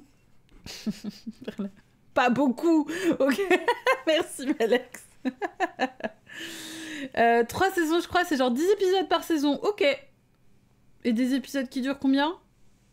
On doit être sur du 20-25. C'est pas des épisodes de 45 minutes, ça, si? La meuf qui sait... Bon, ça va. Ah, c'est des épisodes de 40 minutes. 4 heures. Ok. Ok. C'est très court, hyper simple, très bien. Regardez-les en train d'essayer de me convaincre. Non mais tu verras, Dolly, c'est bien, c'est pas... Ça va vite. Faudrait que je check sur quelle plateforme, sur quoi. Faudrait que je regarde ça à la salle. 6 épisodes pour la saison 1 et 2. Et 3... Attends. 3 épisodes sur la saison 3. Ah oui, que 3 épisodes? Ok. 6, 7 et 3 épisodes de 45 minutes, les 3 saisons. Merci, Malex. T'as les épisodes, toi, Vazek? Putain, GG, regardez ça. C'est pas important puisque c'est bien. Bah, le truc, c'est que Moi, j'ai du mal avec les gros épisodes, grosses séries et tout, là, mais c'est très la chiale aussi. Ouais, non, mais bon, ça, après, on est capable... Ouais, putain, non, mais Nabouzor, j'avoue, c'est vrai que Crazy Ex-Girlfriend, ça a été un peu l'échec. Hein. Bon, j'ai essayé, quoi. J'ai essayé, mais là, ça n'a pas du tout fonctionné.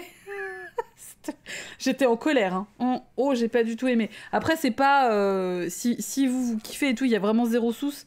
Mais là, c'est vrai que ça a été vraiment... Je m'étais dit, bon, allez. Ah, mais putain. Plus jamais ça. Je déteste tout le monde. J'ai envie qu'ils crèvent tous, en fait. Donc, voilà. Ouais. J'avais vraiment d'empathie pour personne. Donc, il pouvait arriver ce que... Ouais, vraiment... Ah, j'ai pas mal persévéré. Mais bien sûr, Malex. Mais moi, j'avais confiance en fou. Sans vouloir vous mettre la pression. Hein. Mais c'est vrai que j'avais confiance, donc je me suis dit, bon, allez, quand même, allez, la deuxième saison, on essaye, parce que je me dis, ça met peut-être du temps à décoller. Eh ben, putain. Ah non, mais j'ai regardé toute la première saison, et peut-être toute la deuxième saison, je crois quand même aussi, Marie. Ah ouais. Ah, vraiment, Bah, au début, Hardwen, moi, j'ai vraiment pas du tout vu le moment où ça allait mieux. Hein. Et pourtant, 2 saisons, quoi. non, mais je crois que ça ne... C'était pas adapté à moi. Voilà, il faut le dire, juste... Ah ouais, mais non, mais ressenti d'épisode de 8000, là, vraiment. Hein. Bah, on devait faire... Bah, pour certains, quand même, quoi. Je sais pas, enfin, Puis moi, de toute façon, si je peux avoir d'empathie pour personne, j'en ai rien à foutre. Hein. J'ai pas envie de regarder. Si c'est juste pour détester tout le monde, c'est pas la peine. Hein. Moi, j'ai déjà l'actualité pour ça. Donc, ouais, ça démarre à la saison 8, c'est bon, j'ai pas le time. Il y a d'autres trucs qui me font plus envie, j'ai pas envie de me faire chier, quoi. Voilà. Mais, Mad Fat Diary, quand je vois les sujets et tout, je me dis, allez, ça peut... Ok. On verra. A.D. Bryant's character, that there's a thin person inside of her dying to get out. Writer Lindy West explained in one interview, the way that we're taught to think about fatness is that fat is not a permanent state. You're just a thin person who's failing consistently for your whole life. The fat self acts as a jailer to the thin self. After Shonda Rhimes, creator of Grey's Anatomy, lost weight, she was shocked by how differently people perceived her. After I lost weight, I discovered that people found me valuable, worthy of conversation, a person one could look at, a person one could compliment, a person one could admire, a person, you heard me. I discovered that now people saw me as a person. What the hell did they see me as before? How invisible was I to them then? How hard did they work to avoid me? What words did they use to describe me? What value did they put on my presence at a party, a lunch, a discussion? When I was fat, I wasn't a person to these people, like I had been an invisible woman who suddenly materialized in front of them. Poof, there I am, thin and ready for a chat. This separation of identity, thin you and fat you, justifies the kinds of cruel behaviour used on The Biggest Loser. Fatness cannot exist in a neutral state. Fatness is presented as a form of self-abuse, one that can only be cured by abusing the abuser. Essentially, they have to kill their fat selves so that their skinny selves can live. As the contestants on The Biggest Loser collapse from starvation and exhaustion and vomit on the gym floor, all whilst trainers yell at them to push through to be better, it evokes the image of an exorcism. This narrative also encourages us to differentiate these contestants from bad fat people who aren't trying to lose weight. I think ugly is scary because ugliness is so connected to belonging and lack of belonging. I think that people don't want to call themselves ugly because they are afraid that they are saying, I am ugly, so it's okay to treat me a certain way. I'm ugly, so it's okay to look over me. It's okay to exclude me.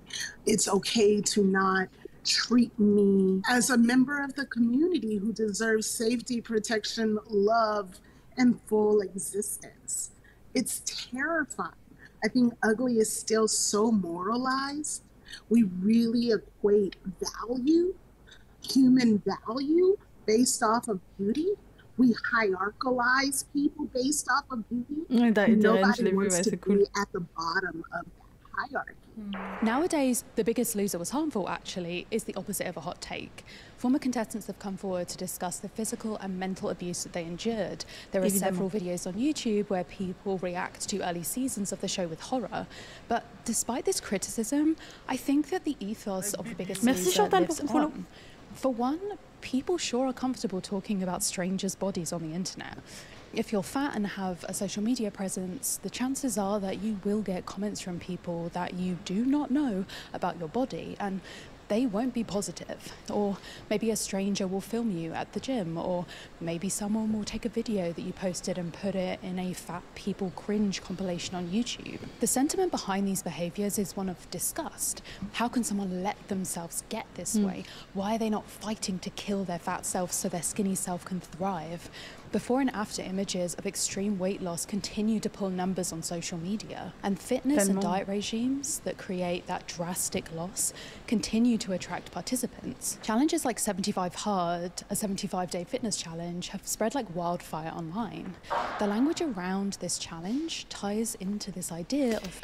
Et je pense qu'en plus maintenant, avec ce truc de clickbait et puis de ce que tu peux générer avec des vues, etc., dans les années 2000, effectivement, sur Internet, c'était moins ça. La question de la monétisation, etc., était beaucoup moins là. Alors que maintenant, même si les gens ne s'y intéressent que 5 minutes et ferment le truc après, bah, ça génère quand même du clic, ça génère des vues et donc ça génère de l'argent. Donc évidemment que c'est des trucs qui fonctionnent toujours hyper bien, quoi. Fatness as an outward manifestation of an inner weakness, or that the fit you is the better you. The full title of the program is 75 Hard, a tactical guide to winning the war with yourself. On the 75 Hard website, Andy Frisilla, the creator of the challenge, writes, "I've realized that the root cause of all of my problems was not addressed by any existing program, because the real problem I had was a lack of mental toughness and discipline." The program, Andy claims, isn't about weight loss, it's Iron Man for your brain. And yet, part of the program requires you to take a new photo of your body every day so you can document this transformation. TikTok and Reddit are full of these transformation photos, and le truc, c'est que t'as moyen de monétiser le fait d'être une horrible personne, quoi. The improvement, the losses and the gains, but why? According to the website, it's because the picture on the right, the after picture, is the superior person. Not just physically, but mentally and socially too. It seems to me that this pervasive idea that the skinnier version of you is the more beautiful version of you, it's the better version of you, the more attractive version of you, it's so pervasive that even a challenge where the creator has said that it isn't about appearance still manages to make it about appearance in many ways. But the truth is that if your body looks like the before image, you aren't morally obligated to chase your own after photo.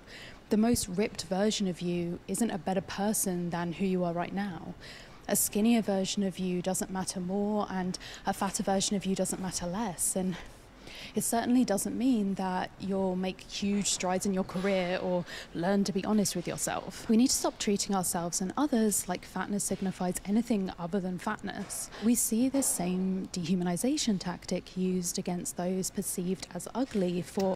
C'est elle qui marche, c'est moi qui fatigue. C'est le sport par proxy. Attends, parce que on n'avait pas lu un truc où il disait que le fait de penser à faire du sport, tu te musclais déjà? Je me rappelle plus bon, mais il y avait un truc comme ça. A whole host of other reasons too.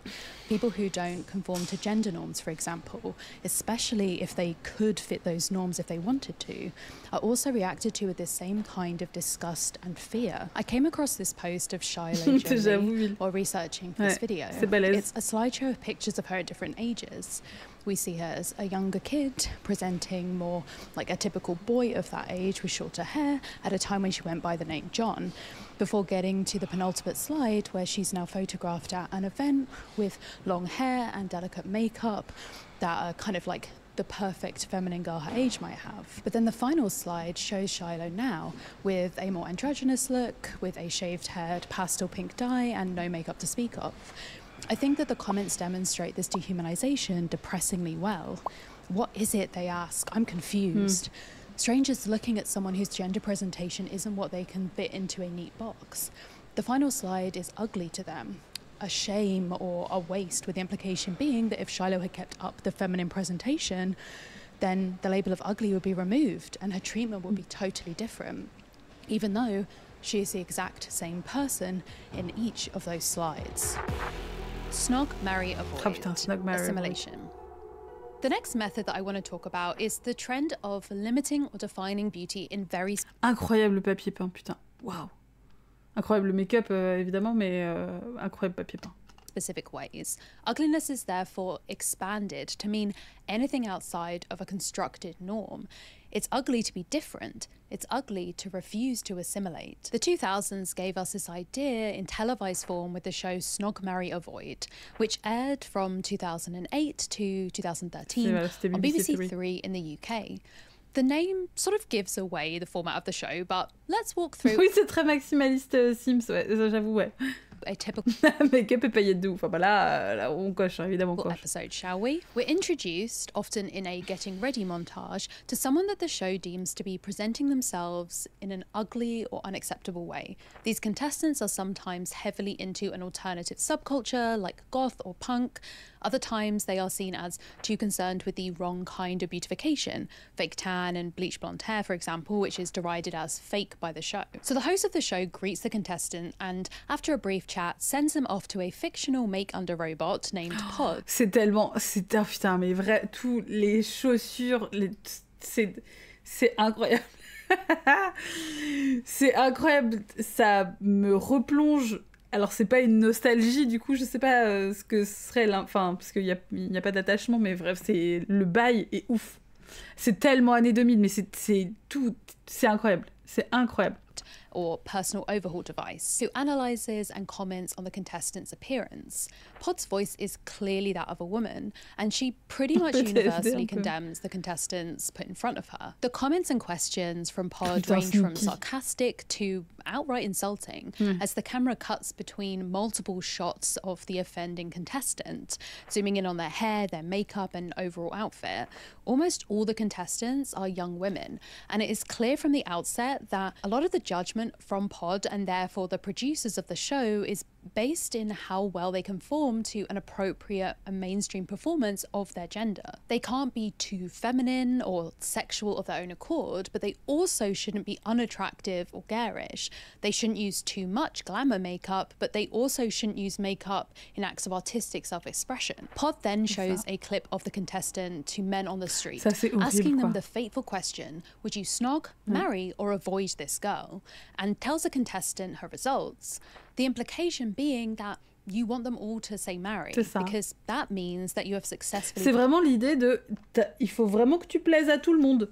Même des gens à qui t'as pas envie de plaire, il faut vraiment que tu plaises à tout le monde. Ah, le concealer sur les lèvres, mais ça, de toute façon, c'est le truc, c'est 100% anglais, mais c'est 100% l'époque aussi, quoi.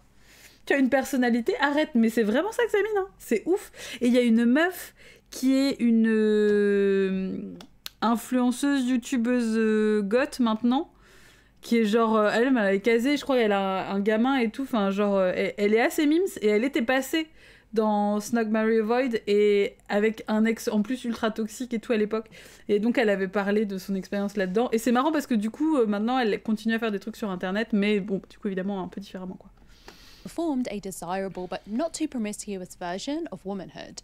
You are a woman worthy of respect. Faut vraiment trouver le juste milieu, the transformation, or so-called make-under, to remove the fakery of the contestants. In the 2000s, special effects magically transformed. Oh, la coupe de Karen en plus, quoi. C'est vraiment genre... Allez, mais vraiment en plus, comment tu te gères? C'est-à-dire qu'on te dit tes goûts c'est non. Tu aimes ça? Non. Non, tu n'aimes plus ça. To them from before to after, where makeup is reapplied. Et dans l'absolu, c'est pas de dire elle est dégueulasse à ce moment-là, mais c'est juste que c'est pas elle, quoi, en fait. Enfin, t'imagines la violence de passer de l'un à l'autre, alors même que c'est pas ta volonté réelle. In demium neutrals, piercings are removed, tattoos are covered, and clothes replaced with respectable alternative outfits. The contestant's personality and individualism is cast aside in favour of the natural beauty within. At this point, they repeat the interviews with random men on the street, and lo and behold, most of them decide that they now want to marry her. De la culotte. Vraiment, le T9 était parfait, quoi. Oui, le cosplay de quelqu'un de normal, c'est exactement ça, Will. Family or friends and their shocked reactions, and the final image that we are left with is the host reuniting with them a few months later to see if they have kept Pod's look. The implication to the audience in these final moments is often that if they've reverted back to their before lifestyle, then this is a case of a sort of lost cause who is pitiable or someone to be laughed at. The premise of Pod is fascinating because it couches itself in the language of 2000s feminism, as if they were programmed for social good. Pod is helping these people. Pod is getting rid of fakeness and celebrating natural beauty. It's this idea of choice feminism, right? Where it's your choices that make you feminist rather than anything sort of systemic going on. It's also your choices that can oppress you. It's your choices which mean that something is wrong with you and that justify people treating you badly. In fact, looking back on the show, it's clear that often what is being removed are markers of class, of queerness, of identity and personality. Pod still uses makeup and hairstyling during the make under, but does it... C'est ça, Nérol, c'est vraiment, il faut plaire, et puis alors vraiment, plaire à tout le monde.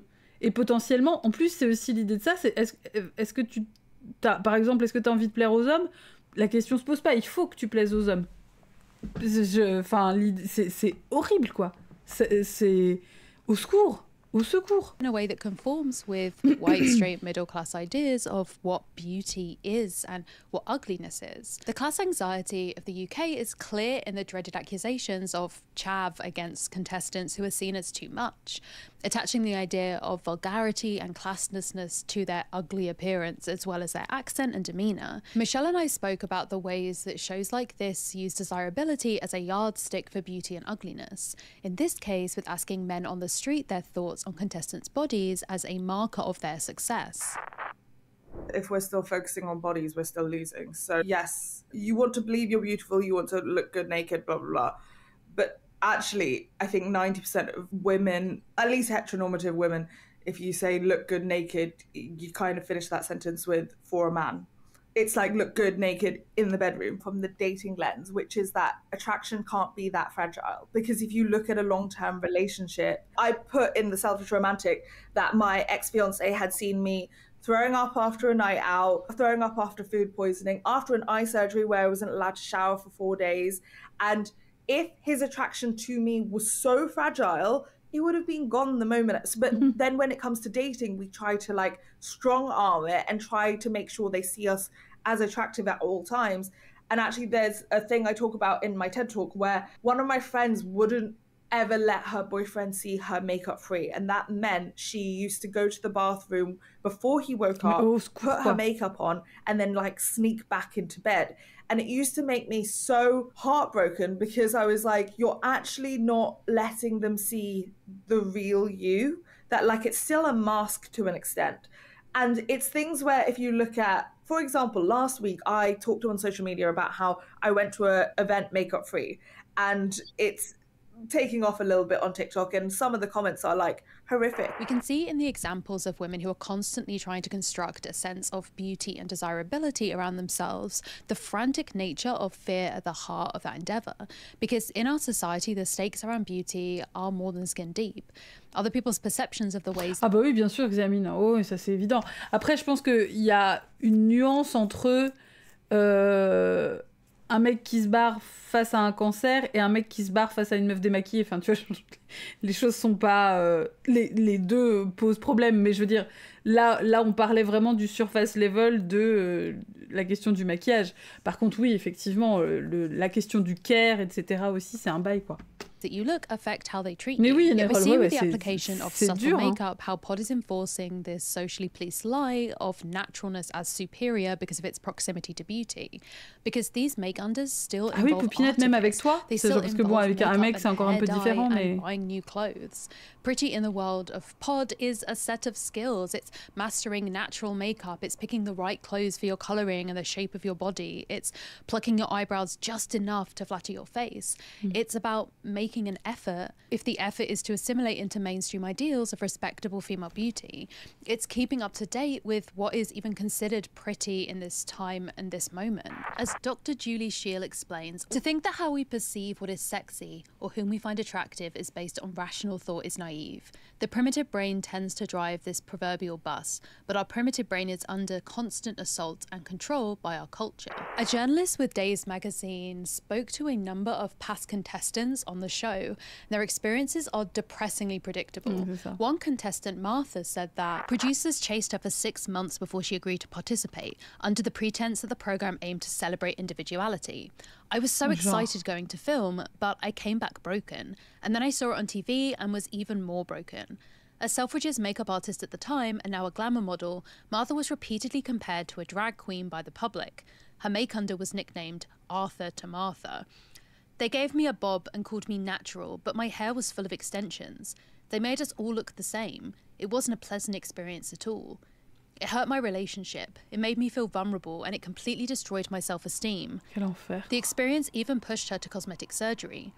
I was already being called fake, so I just thought, why not go and get lip filler? Why not go and get my boobs done?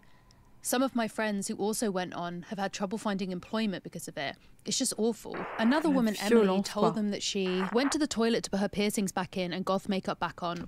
C'est Emily, je pense, la meuf dont je parlais juste avant, qui maintenant est youtubeuse et influenceuse. Once filming ended. Even in the hour of having the make-under done, a piece of my identity was taken away.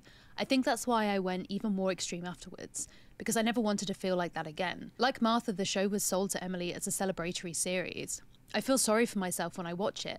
I guess I felt set up in a way. This tactic of encouraging a universal assimilation into what is deemed beautiful and a rejection of what is seen as ugly is far from over. The pod make-under has paved the way for the clean girl aesthetic online.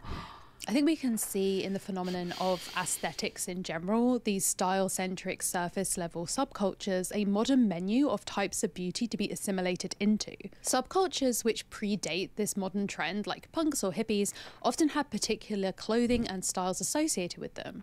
But they also had connections beyond that, political beliefs, community identities, and socializing spaces. Norms different to the typical mainstream culture. The modern idea of cause as a tagged-on ending to anything that can become a purely visual aesthetic attempt at a subculture is the perfect example of perhaps the worst part of this technique of assimilation in defining beauty. And that is that it's changeable. Microtrends in fashion and beauty are rife, churning through at a rate impossible before the advent of social media. What was beautiful at the start of a season is now ugly at the end. It's an unsustainable way to exist in ourselves, and yet so many of us chase its approval. I think the new trend online of talking about beauty blindnesses is a particularly Gen Z example of this, where people look at old photos of themselves when they have popular makeup looks or beauty ideals from the time, and the time could be like a year ago or even less, and they point out something about it that now seems wrong or cringe or ugly. Eyebrow blindness for the thicker, blockier eyebrows of the late 2010s being one of the most talked about. This trend doesn't acknowledge that, like, hey, this seems very arbitrary. At the time when this look was popular, we didn't think that this looked bad. It's just our perception that's changed. And maybe that perception is too steeped in judgment and a never-ending race to relevant perfection that doesn't exist. And probably we'll look back in 3 years at some new beauty blindness that's happening in this video, and then this will start all over again. But instead, these videos cringing over eyebrow blindness seem to inevitably end with the reassurance of the person has seen the error of their ways, and they're now conforming to current acceptable shaping of their over-eye hairs. They have become their own personal overhaul device. I just wanted to quickly take a minute to thank returning sponsor Skillshare for supporting the channel, but also for helping me draw my new son's Orange and Egbert. Maybe I was a little inspired. If you'd like to create your own egg. Bien sûr, is ok d'avoir des sponsors. Passons cependant en vitesse rapide. Or try any of the thousands of other classes. The first 500 people. Maxiv qui a fait un podcast sur le conservatisme. Ah ok, dans la culture, très bien. Eh ben écoute, pas mal. Tu peux mettre, si tu as le lien, tu peux tout à fait le mettre dans le chat, Bluesky, si tu veux. But to use the link in the description will receive 1 month free trial of Skillshare. So get started today. All right, back to the video. Bulging brides. Beauty is happiness. Alors on est à... Ah si, ça va. On est à 41 minutes 54. Et il est 23h11. On s'arrêtera probablement pas à minuit, mais ça devrait aller. There's Yves 4. this subgenre of reality TV that seemingly originated in the 2000s that is all about brides. These shows range in quality, so Say Yes to the Dress is probably considered the most top tier. Ah, les traits de make-up, de toute façon, enfin... C'est... Enfin...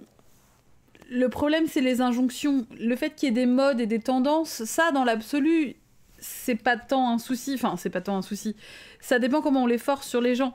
Ça permet de découvrir des nouvelles choses, des machins. Mais bon, en fait, le problème, c'est de chercher à faire en sorte que tout le monde les adopte et de critiquer les personnes qui rentrent pas dans ces cadres-là.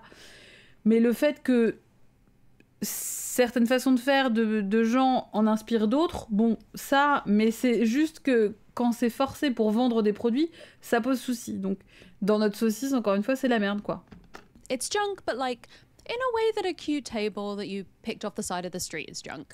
But then, at maximum garbage, there is Bulging Brides, a show about psychologically abusing women so that they become slightly skinnier for their wedding day. Ah oui, non, this show is the ultimate example of one of the most powerful tools of enforcing our cultural obsession with beauty, by connecting beauty, happiness, and love in a way that cannot be separate. Bah alors après, sourcil chenille, Nérol, c'est la mode, hein. C'est revenu... Enfin, tu vois, c'est-à-dire que... En fait, le truc, c'est ça, c'est que... Il y a quelques années, non. Maintenant, oui. Dans 3 mois, non. Bah, à un moment donné, tu peux pas construire toute ta personnalité sur un truc qui est aussi instable. C'est pas possible, tu vois. Merci beaucoup, Bluesky, merci. To be beautiful is to be desirable and lovable. C'est ça. And being loved, particularly romantically and sexually, is the key to happiness. In the same way, to be ugly is to be undesired, unlovable, and therefore unhappy.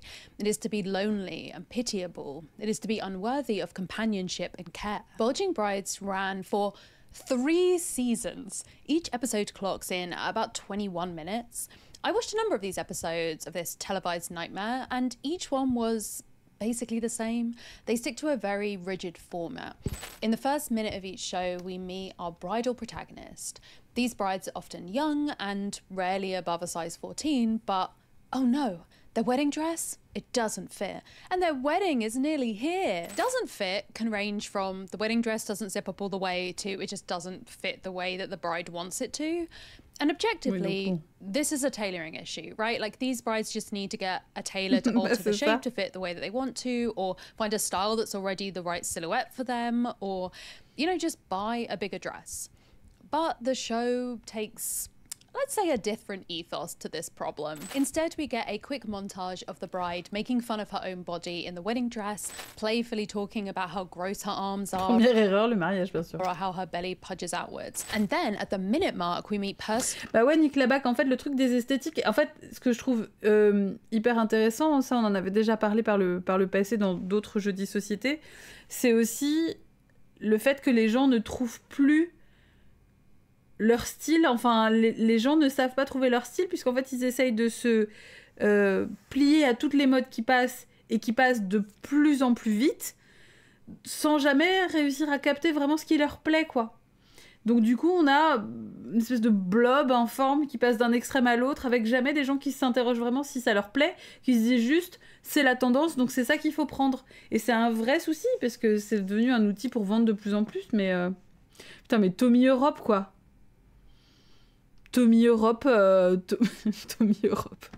Trainer Tommy Europe and nutrition specialist Nadine Bowman. They crash the wedding dress fitting and everyone pretends to be surprised, and Nadine gives the bride a food diary to document everything she eats in a week. We get a terrible theme song, and then we get an at-home section where the bride talks about the wedding and her eating and exercise habits. Remember that food diary? Well, the production team recreates everything that the bride ate in a week in an aisle of shame, where they, like, show the bride the food she ate and give it weird names like Bad Bride's Breakfast and Carb and Cheese-a-thon. Nadine talks about how unhealthy all this food is and really just kind of tries to provoke shame out the contestants.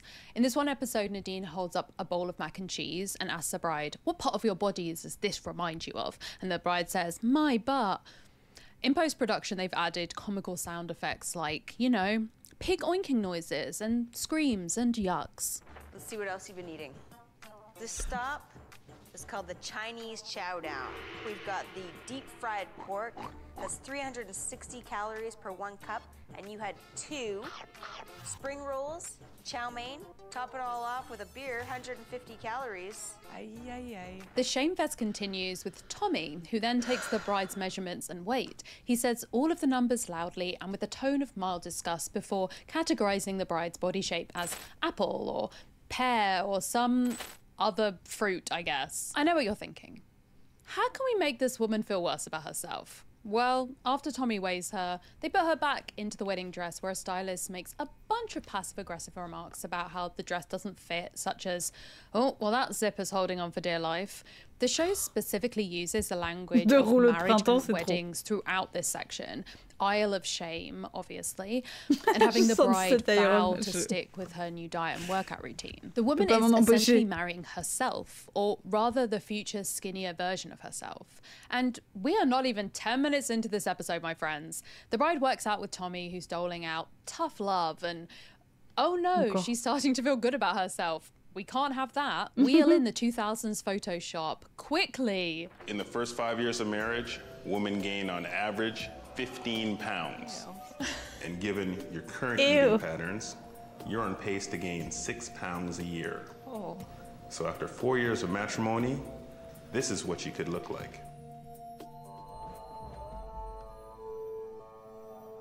Oh.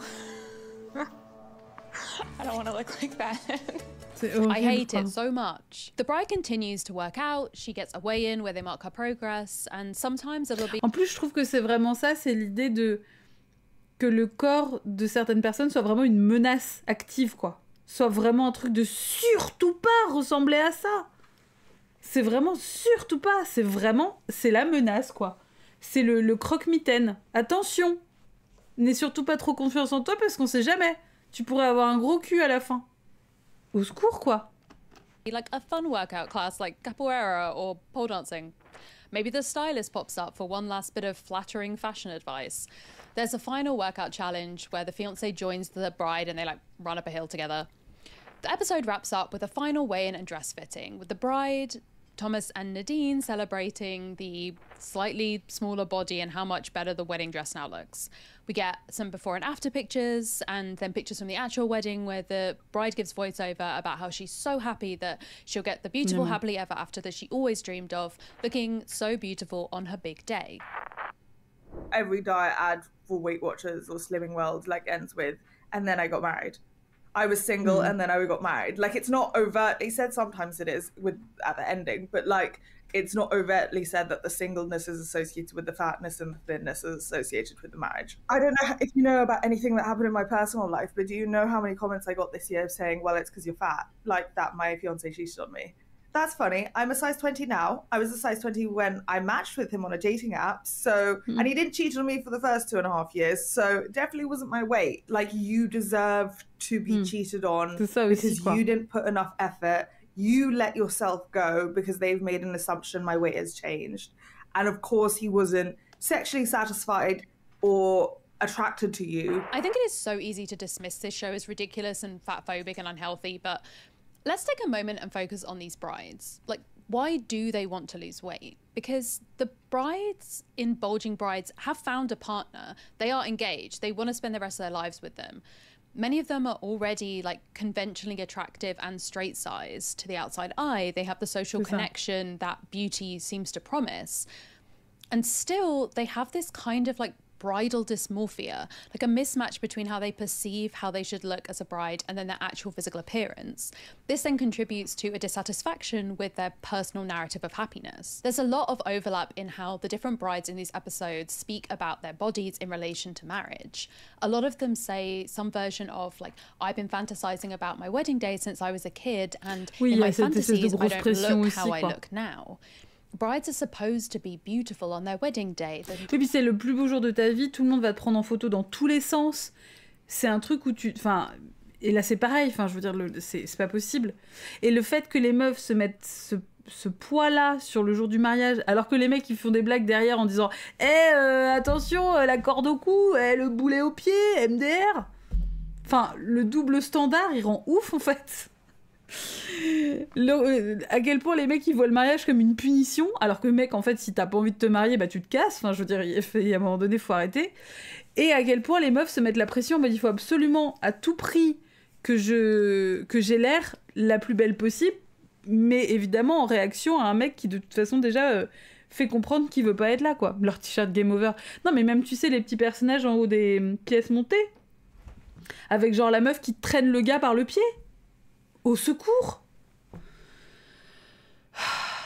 Bah en fait, ça aussi, ça revient vanille, mais oui, mais de ouf. Et parfois, c'est même les meufs qui le font. Voilà, évidemment, on va pas remettre une pièce dans la misogynie intégrée, mais bien sûr, ça rend zinzin. Hein. Mon père m'a sorti, il faut pas prendre de poids, sinon ton mec va partir. Mais d'ailleurs, j'écoutais très très bien le podcast This is not about your body.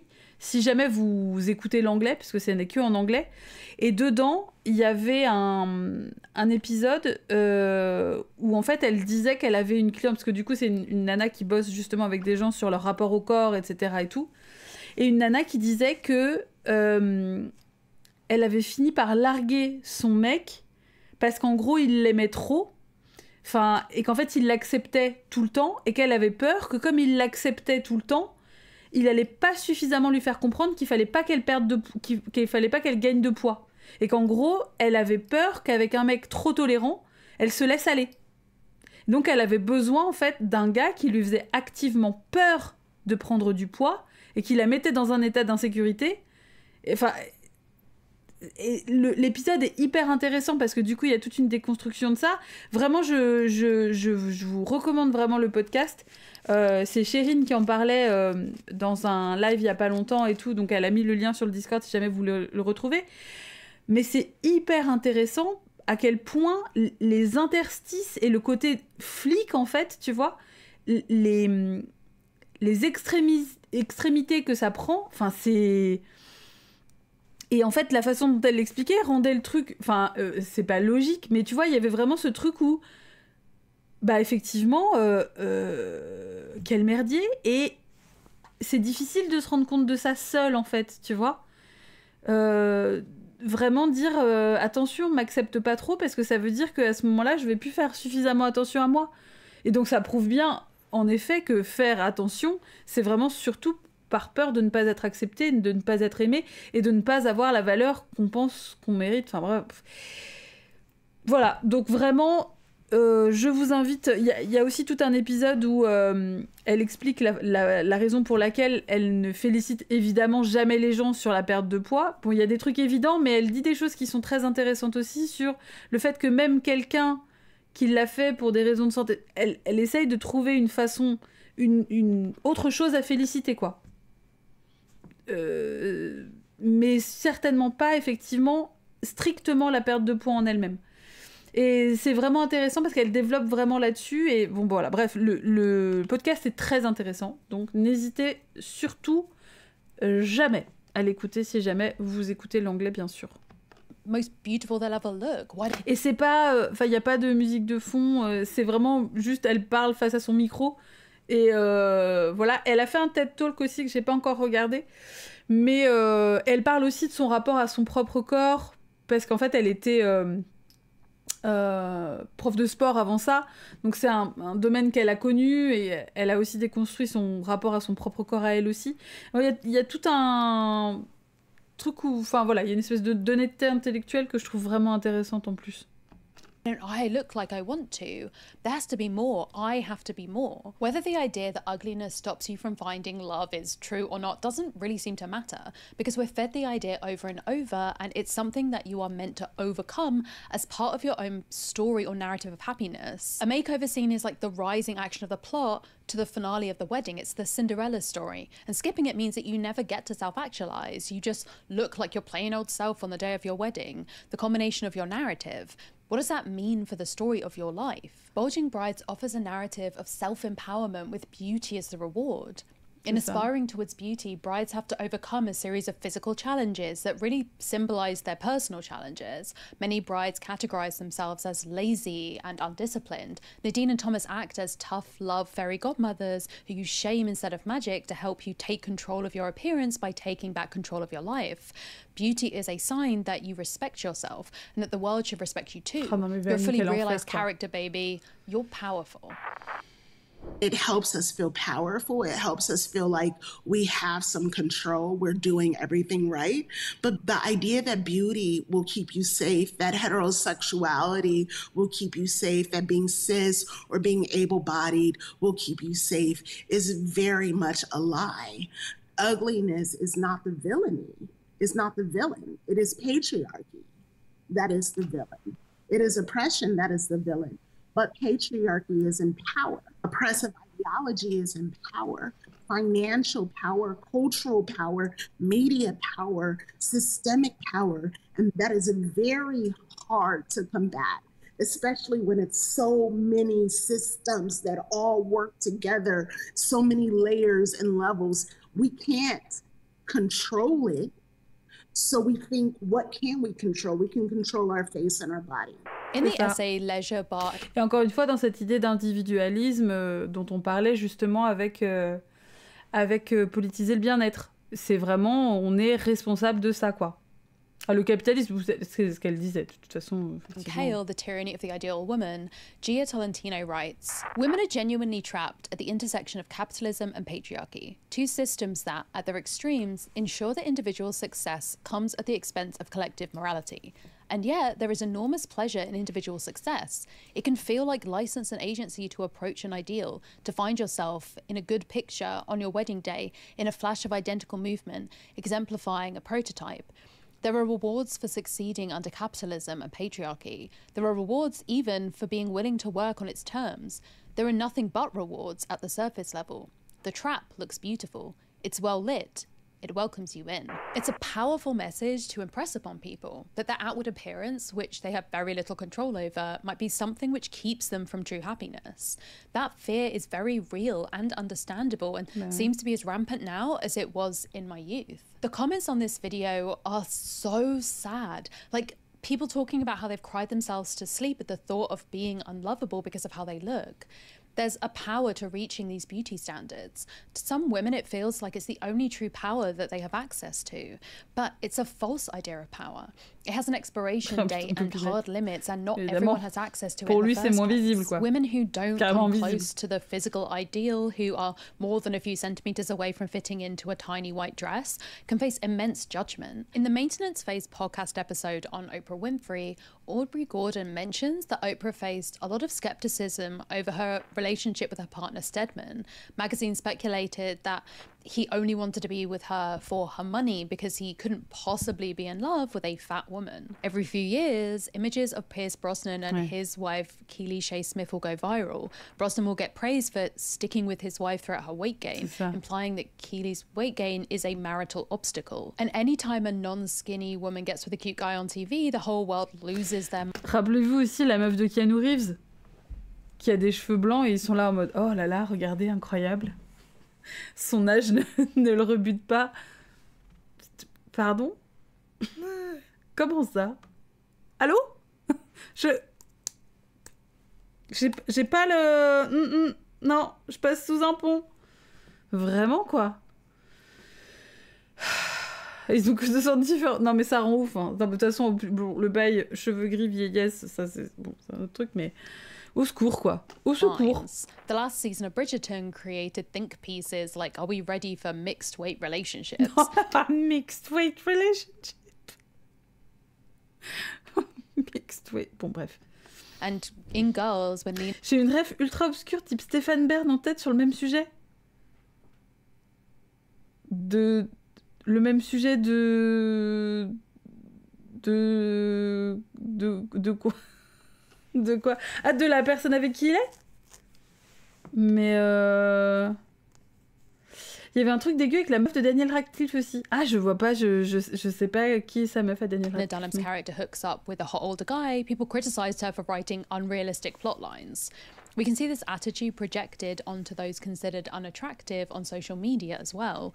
It happens all the time. It's used as a way to demean and belittle people. That is true, but you can't use that to hurt me because it's okay.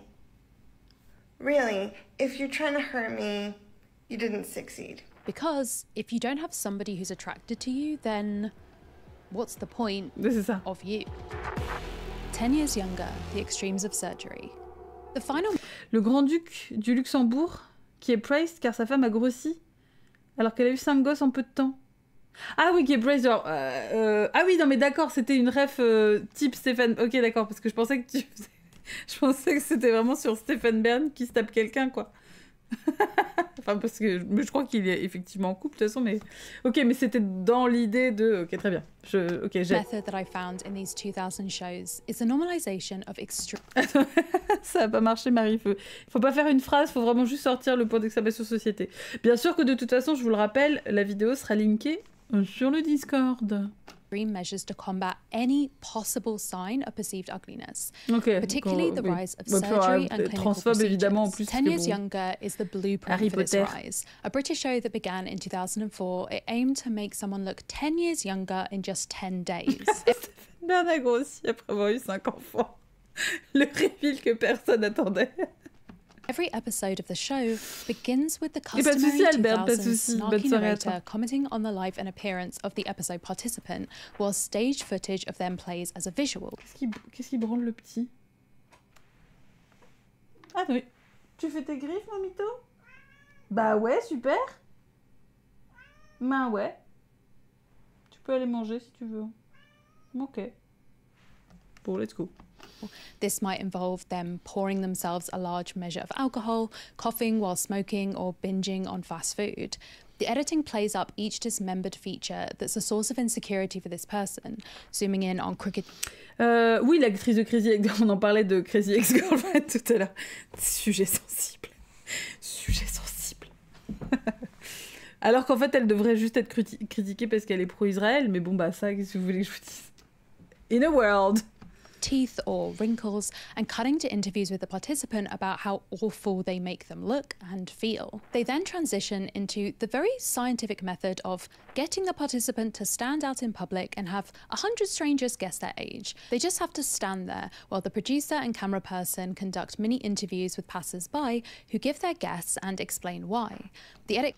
Ah, il me semble que c'est officiel, hein, Marie, il me semble. Hein. Moi, j'ai pas envie de vérifier quand même, parce que ça se trouve, c'est InfoChat 2000, mais il me semble bien. Cuts together the most extremes of the clips as a montage before revealing the average age guess. Obviously, this is wildly above their actual age, and we intrinsically understand that this is a very bad thing, and this poor person must be helped. Enter our host, Nikki Hamilton-Jones, a stylist who guides the participant through their makeover journey, including telling them the results of the public scrutiny. She is, on the surface, like, nice, but sort of nice in the way that a straight-talking acquaintance who doesn't care about your feelings might be. She acts as a supportive figure, metaphorically holding their hand as she explains that she knows there's a gorgeous, sexy lady somewhere deep inside and she's going to help bring her out. She wants to help bring back your confidence. And the way she's going to do that? So much surgery. The rest of the show is essentially a series of consultations with plastic surgeons, cosmetic dentists, dermatology clinical centres and more, followed by graphic footage of invasive surgeries and treatments. Between the medical procedures, the participant meets back up with Nikki so she can gush at how incredible the results look and how much better they look.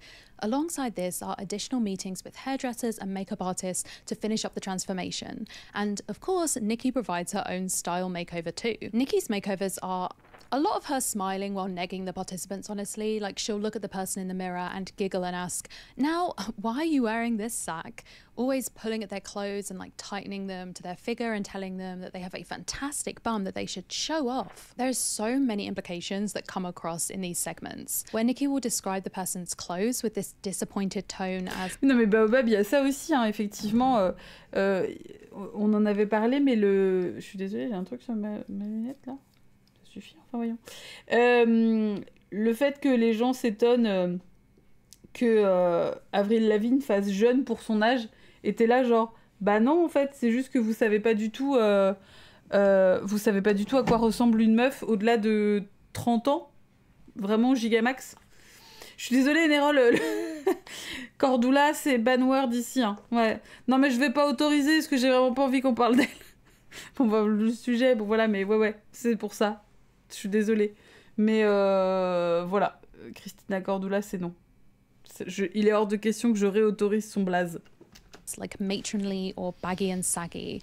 And what she's really saying is not desirable and sexy to onlookers. The comfort of the subjects is second to encouraging them to wear things that make them look hot, and Nikki actively encourages them to express confidence in these new clothes, but encouraging in a way that doesn't really let them say anything to the contrary. And that confidence is always framed around how men will perceive these women in their new looks. Each episode, of course, ends with the big reveal. The narrator reminds us of how awful the starting point was, and funky music plays to let us know that this new improved version is so much better. They're finally able to look in the mirror at the final look, and Nikki guides them through discussing everything that is better about them now. We then see them go out on the street again and receive a new average age from the public, with the aim to be 10 years younger than the original average guest.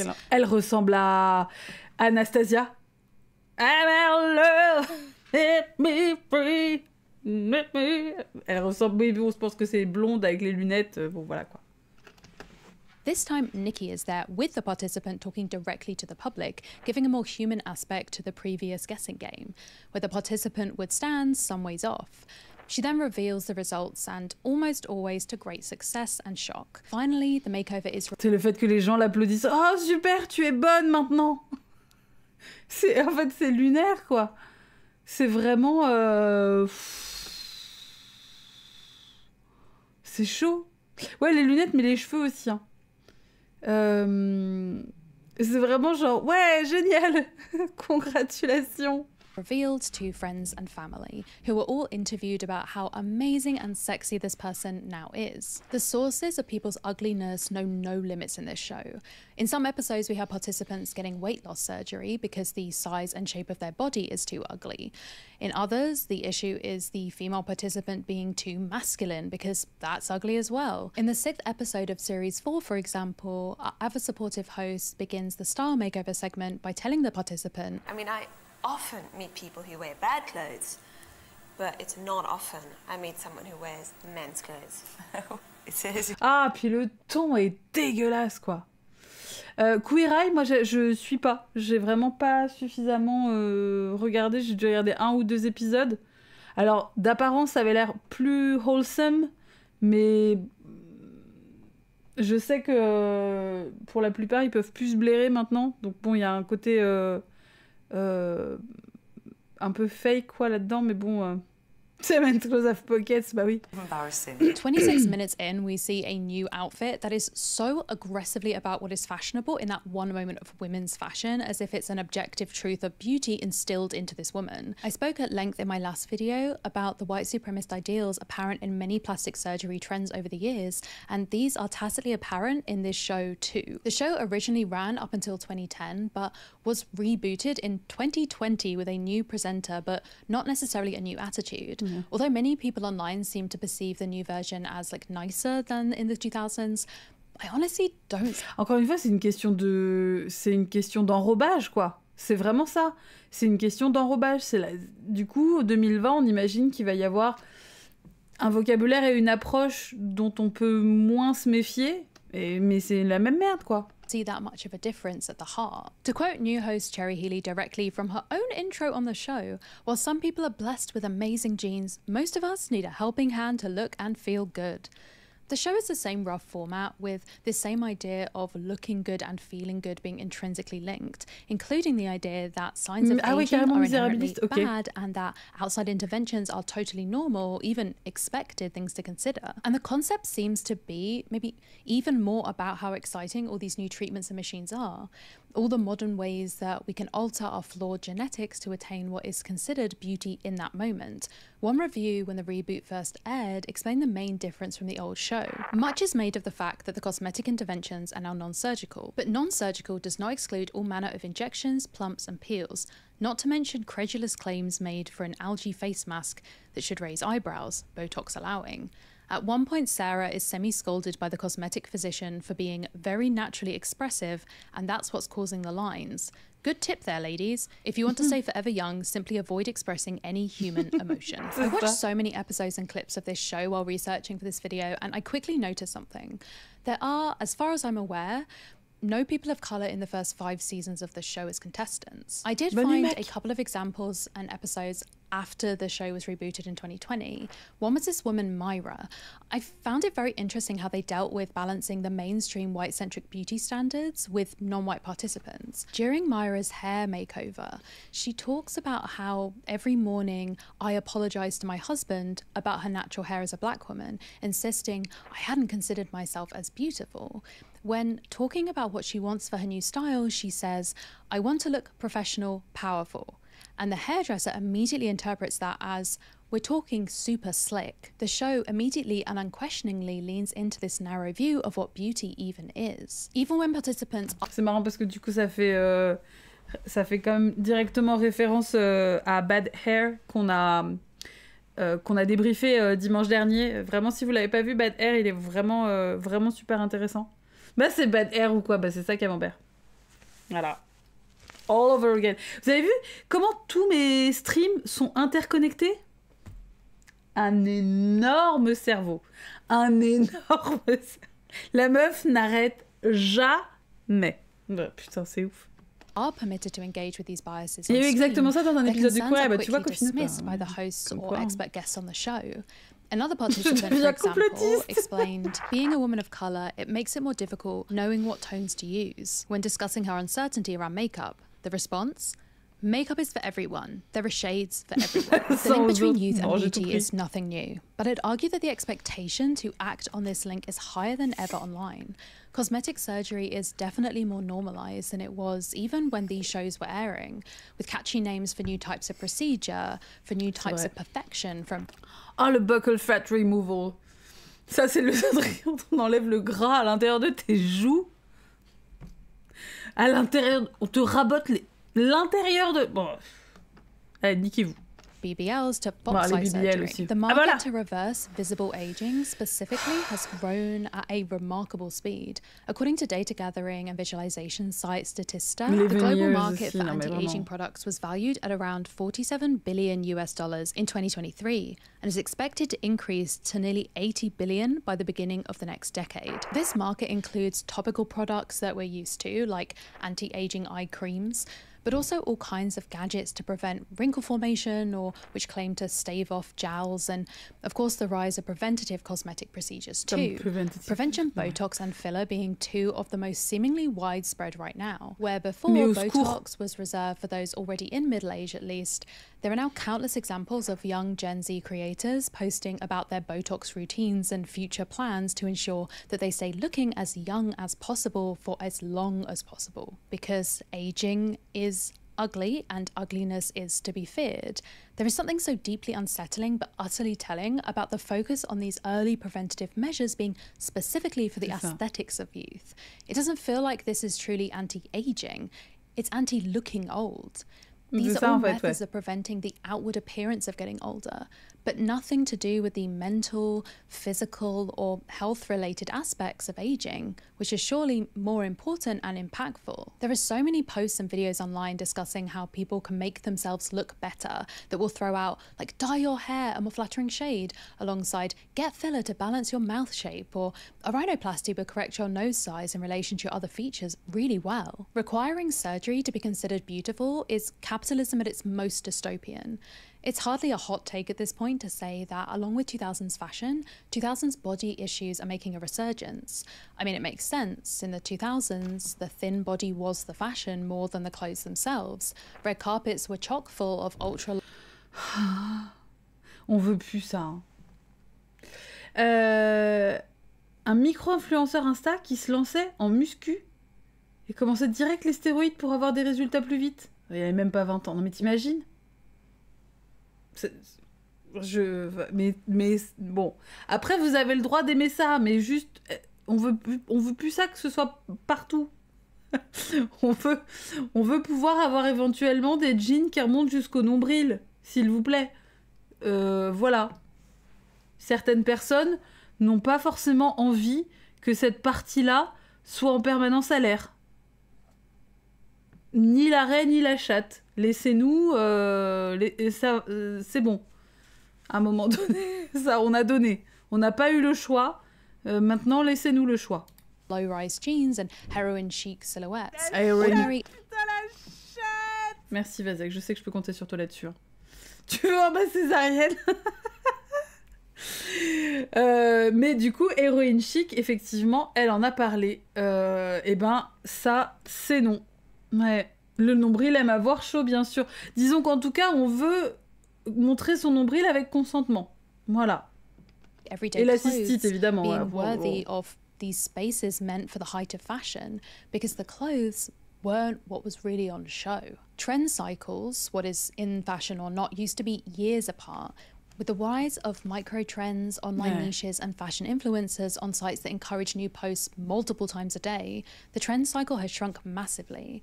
These fast changes should allow us to expose the changeable and subjective lie that is objective beauty that we need to strive towards, but instead we have cosmetic and surgical trends showcased through these public faces. For many people, the attitude is, well, if you had the money, why wouldn't you?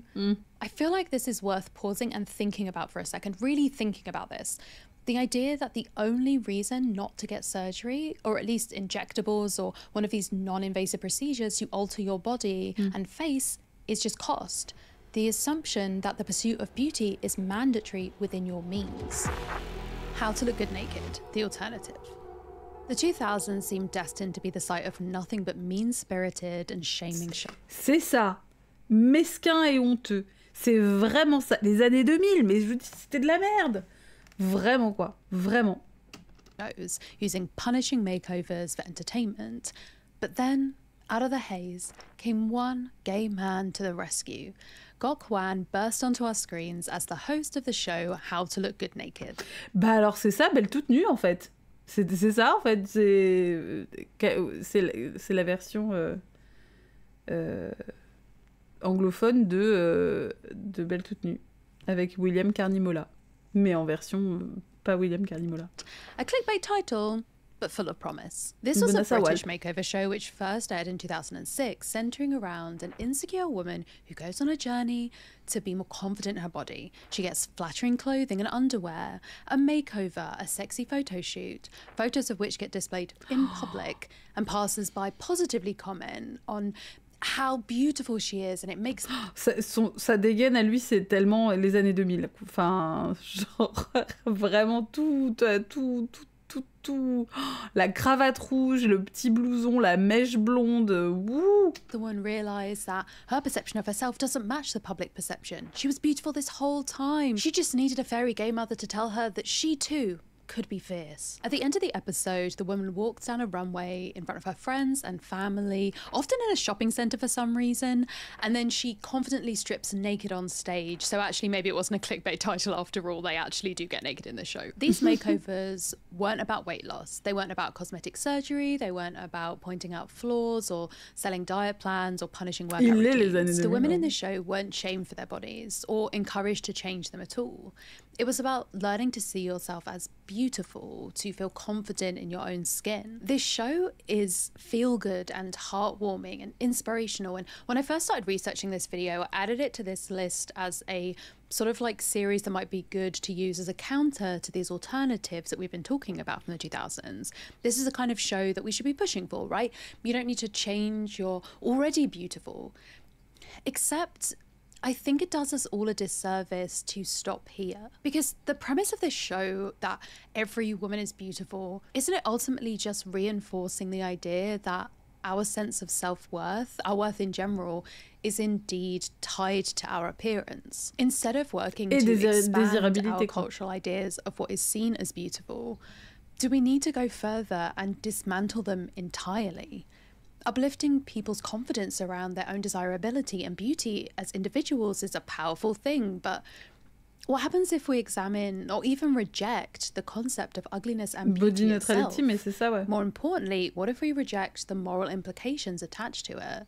Although social media is full of negative comments, there are also... C'est ce qui est abordé aussi justement dans This is not about your body, et c'est vraiment hyper intéressant, enfin, c'est trop bien, ça fait trop plaisir, quoi. So many examples of people trying to uplift others by reassuring them. And how they reassure them is by talking about how they're beautiful and desirable after all. I think this well-meaning instinct to protest, like, no, you're beautiful, don't say that about yourself, it's not just about physical appearance, but it's fueled by the implications attached to ugliness that permeate our society and that we are all aware of. That sinking feeling that so many of us get when someone calls themselves ugly or unattractive, that desire to correct and reassure them, it isn't just about appearance. The impact that ugliness logically has on relationships, work, even someone's inner morality is tied up with there too, right? Like, it's not just don't call yourself ugly, it's don't call yourself gross or unlovable or undeserving. Because to us, don't they mean the same thing? Beauty isn't just placed at the level of importance of these other factors. It's seen as intrinsically linked to them. Who deserves romantic happiness? Who is a trustworthy person? Who is approachable or put together or good? To be ugly, much of our culture suggests to us, is to be unworthy of these things.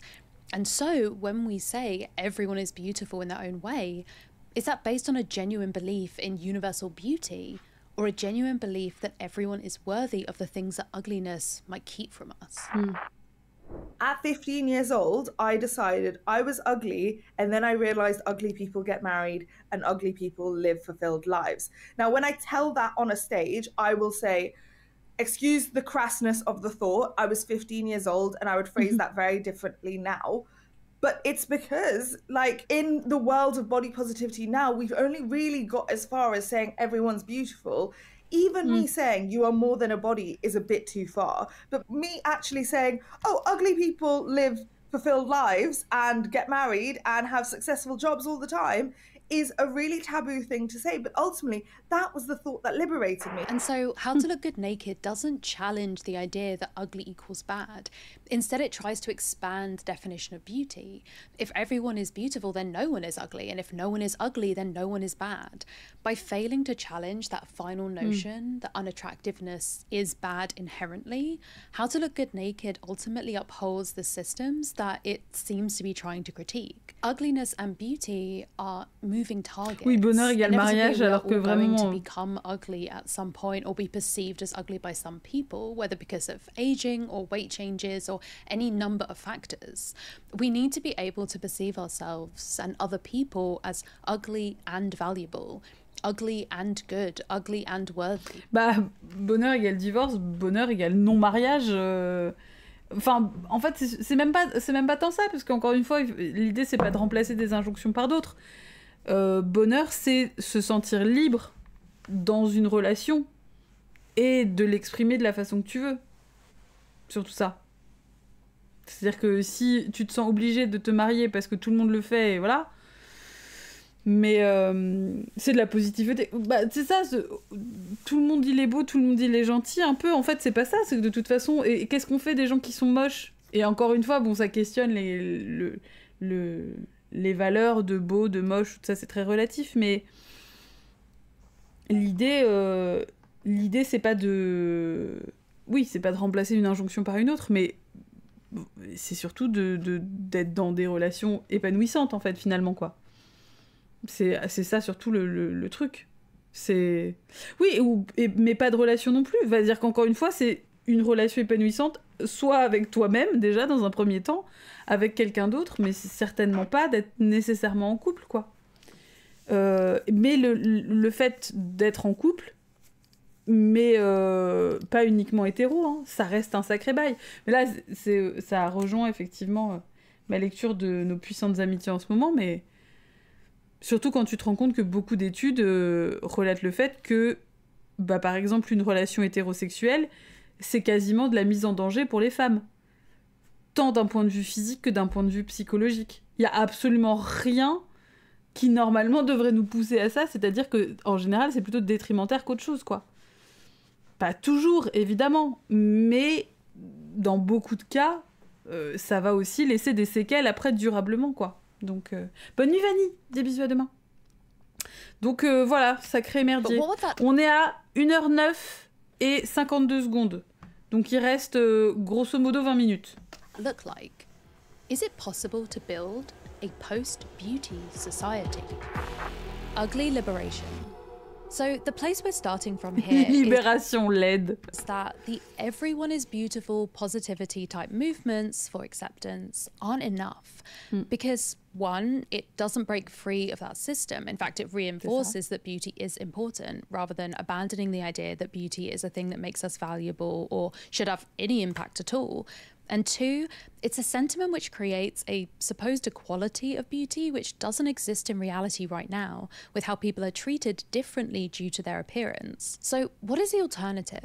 Oui, alors j'ai vu ça, mais il n'y a pas eu des bails un peu sur Jamila Jamil? J'ai cru... Enfin, des bails, attention, c'est rien de forcément turbo-vénère, mais...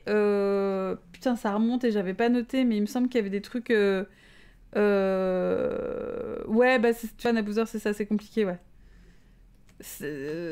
Du coup, bon, ça n'enlève pas forcément l'intérêt de certains propos, mais je crois que dans une certaine mesure, il y a 2-3 trucs qui sont pas ouf.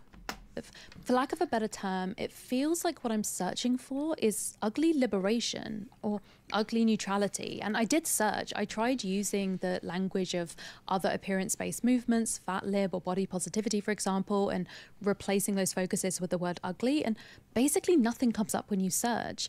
And I think at first that feels understandable. Ugly just seems different to these other descriptors of appearance, right? But why? The more you look at other body acceptance movements and throughout what society has told you ugliness means, the more it doesn't feel like it should be different after all. I wasn't the only one struggling to find an existing ugly liberation movement or even framework. Two academic researchers in the UK put out a call for participants in a forum called The Crip, the Fat and the Ugly in an Age of Austerity, Resistance, Reclamation and Affirmation in 2018. What they found was a distinct lack of entries in the ugly category, saying, "We learned across this forum that while we may be ready for the revolutionary politics of crip and fat, ugly has got some way to go. It's become clear to us that reclaiming, respecting and loving ugly is an incomplete, but we hope an emerging radical project that can enable connection and build coalition across marginalised people's social movements." There are absolutely people talking about these ideas, but it feels like we don't yet have a larger movement that might break out into wider spaces. Bah, ouais, worthy, ça reste encore une formulation qui me dérange presque un peu, quoi.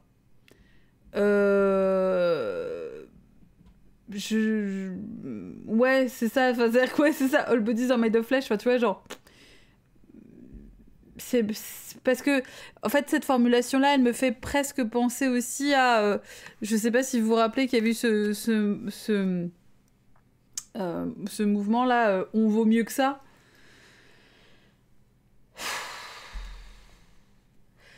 La formulation, elle pue, quoi. Alors, l'intention derrière est pas forcément mauvaise, mais encore une fois, la formulation, elle est vraiment questionnée, quoi. Et ouais.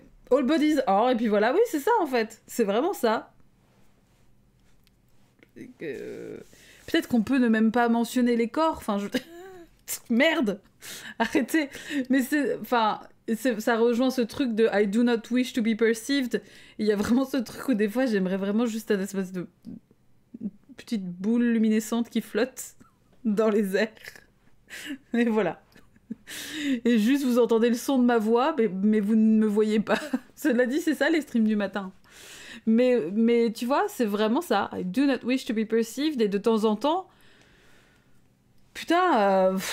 voilà, quoi. Se débarrasser de tout ça et de tout ce que ça... de tout ce que ça draine derrière, quoi. Alors, c'était pas des stagiaires, mais c'était quand même dans les milieux du travail, enfin, voilà, c'était... Mais bon, ça restait nul à chier, vraiment, la formulation, elle pue du cul. Voilà. faut le dire, c'était craignos, on l'a dit à l'époque que c'était craignos, voilà. And audiences you might need to hear it in the way that things like body positivity or fat liberation have. Vanessa absolutely feels like one of those voices with her amazing book and website Reclaiming Ugly. There's also the work of Mia Mingus, who gave a speech in 2011, which I've seen referenced multiple times by others, called Moving Towards the Ugly, A Politic Beyond Desirability, which was delivered at the Femmes of Colour Symposium. Plus so many individuals posting their own frustrations on TikTok or Reddit on Instagram that are hidden in private stories or unpredictable algorithms, not quite pulling enough people together at once who might form this very real need into a collective whole. Ironically, I think part of the reason that this hasn't broken into a mainstream conversation is the very shame and dehumanization that we've talked about today. A side effect of being or even feeling ugly is a sense of insecurity around your own self.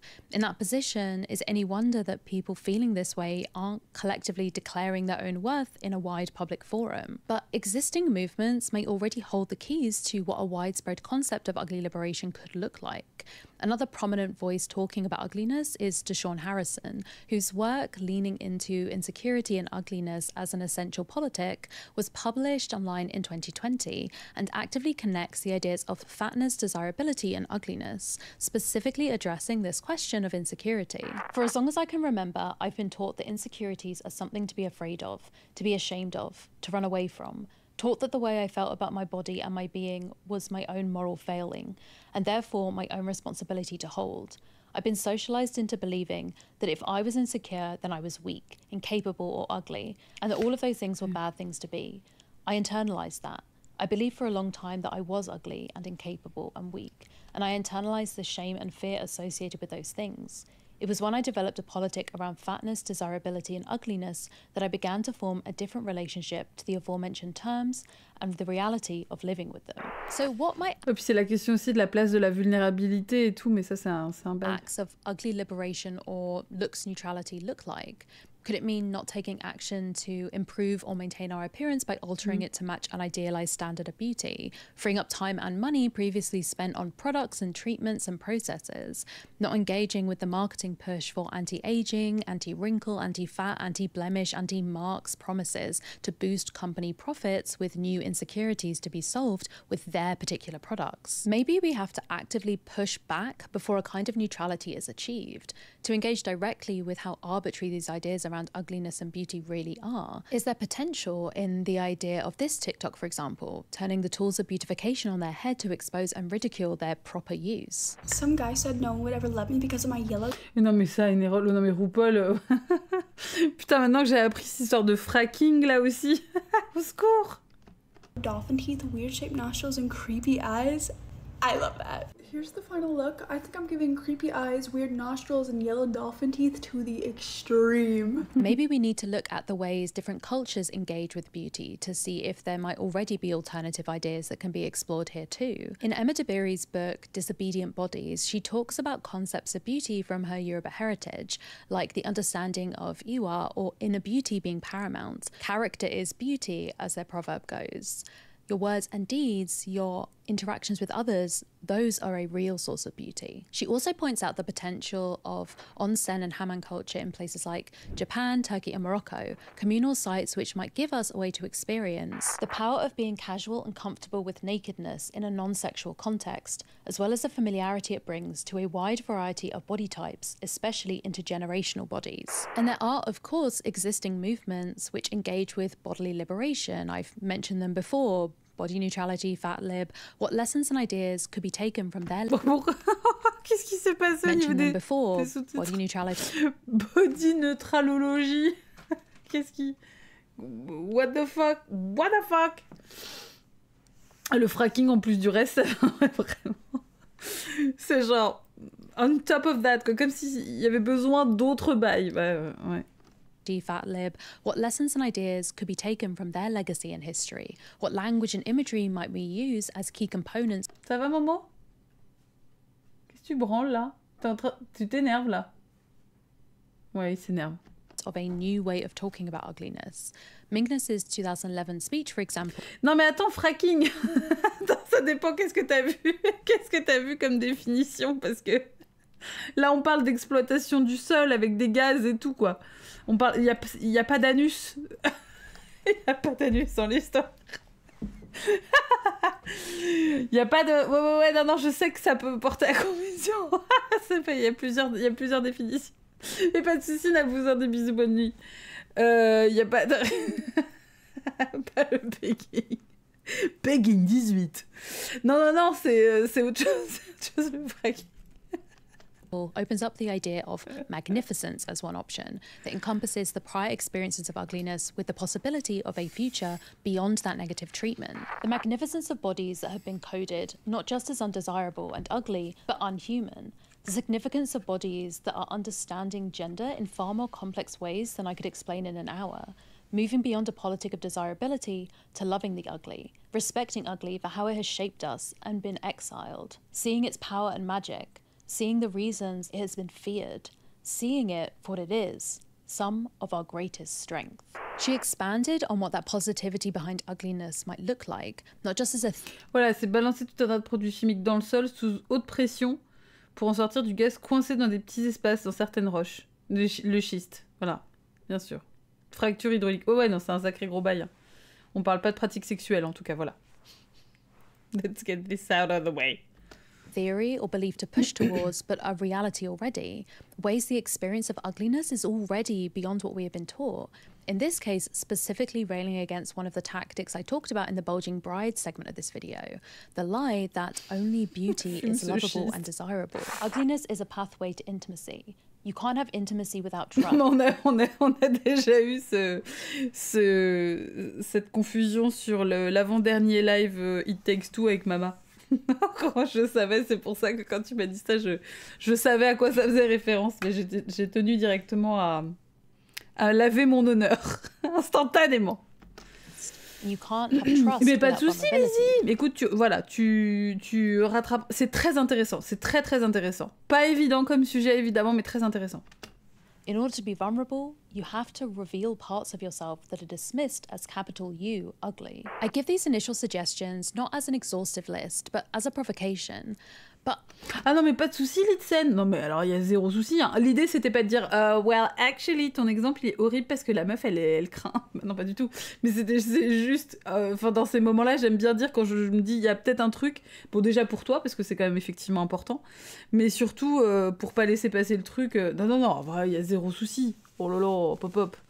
Non, t'inquiète. Et puis, en plus, je crois que ça date un peu...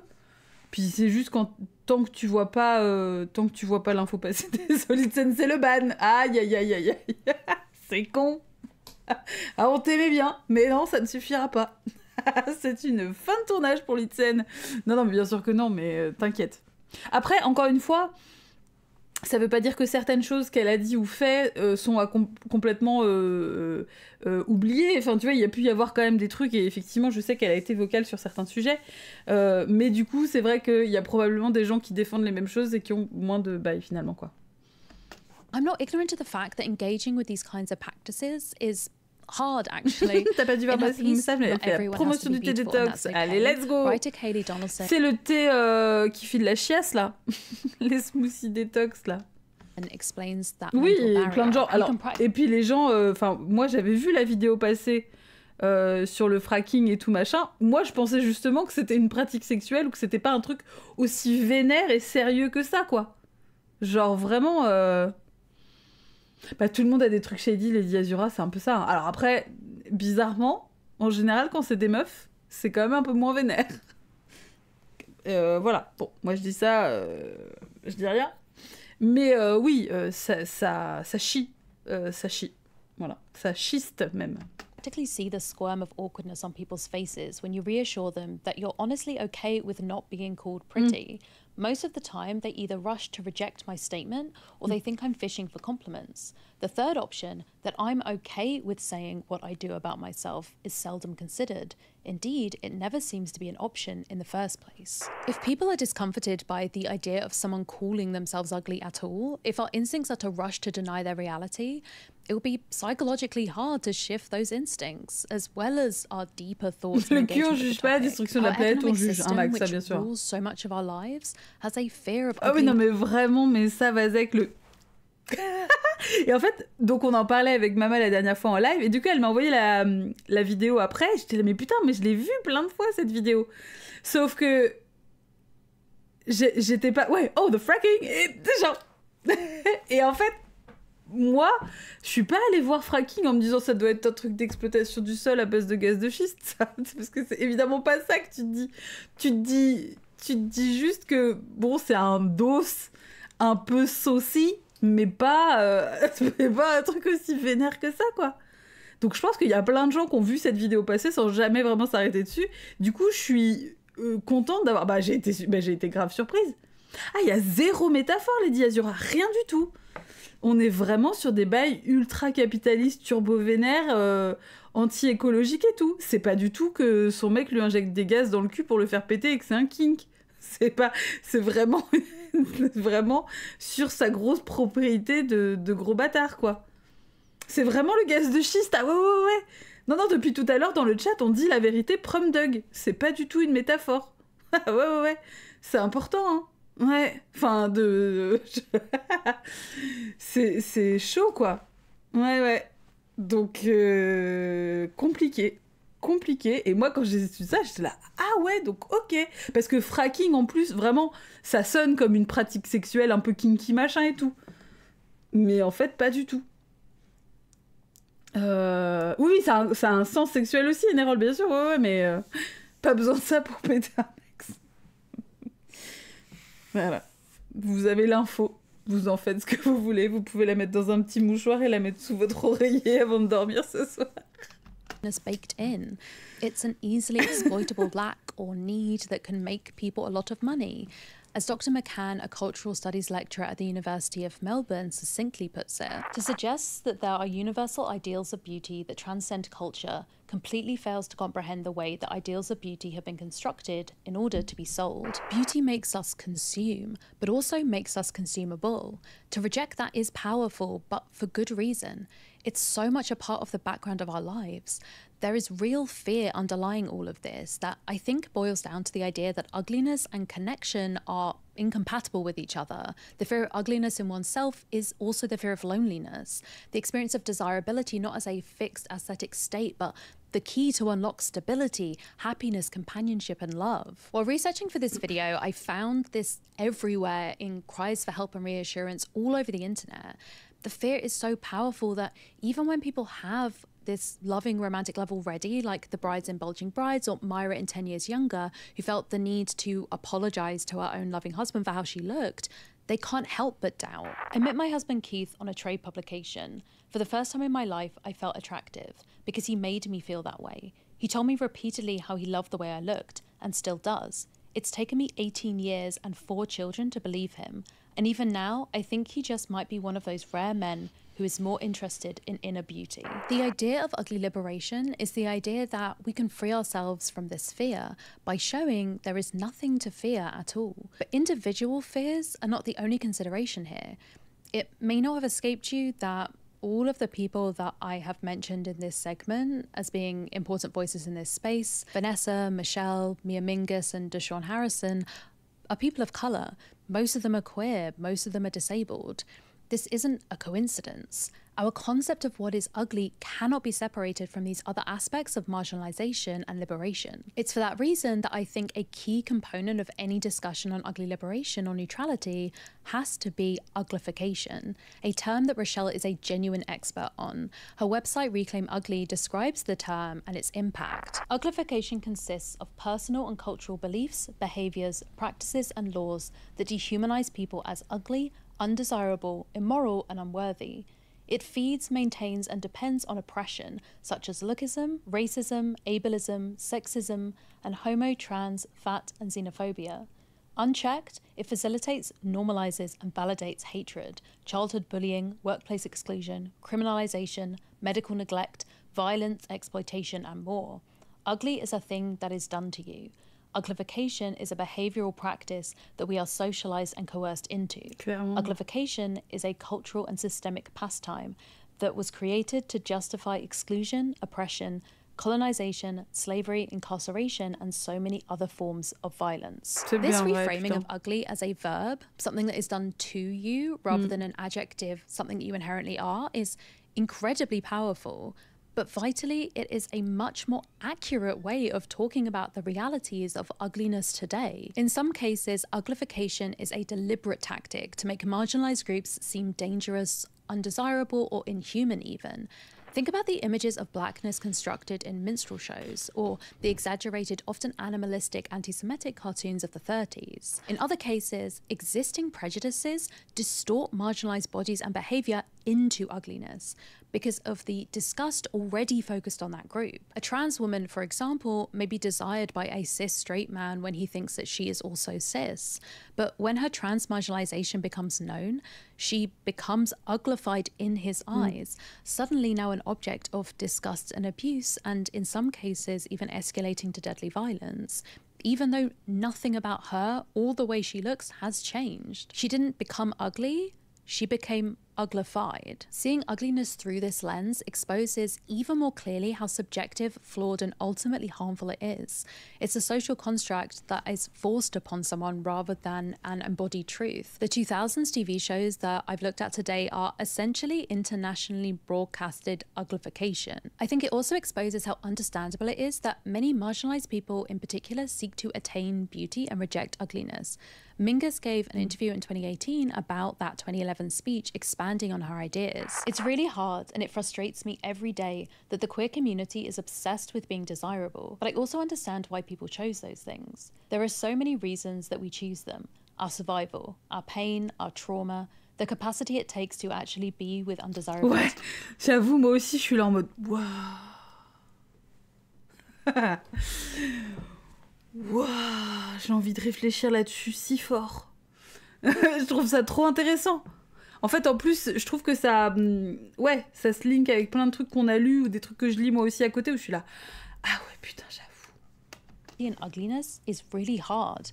I think part of what I was trying to say in that talk is that there are so many people who can't choose, and that choice is an illusion for so many people. It's everything I just spoke about, which makes it hard as individuals to accept and engage with ugly. Le nom de la vidéo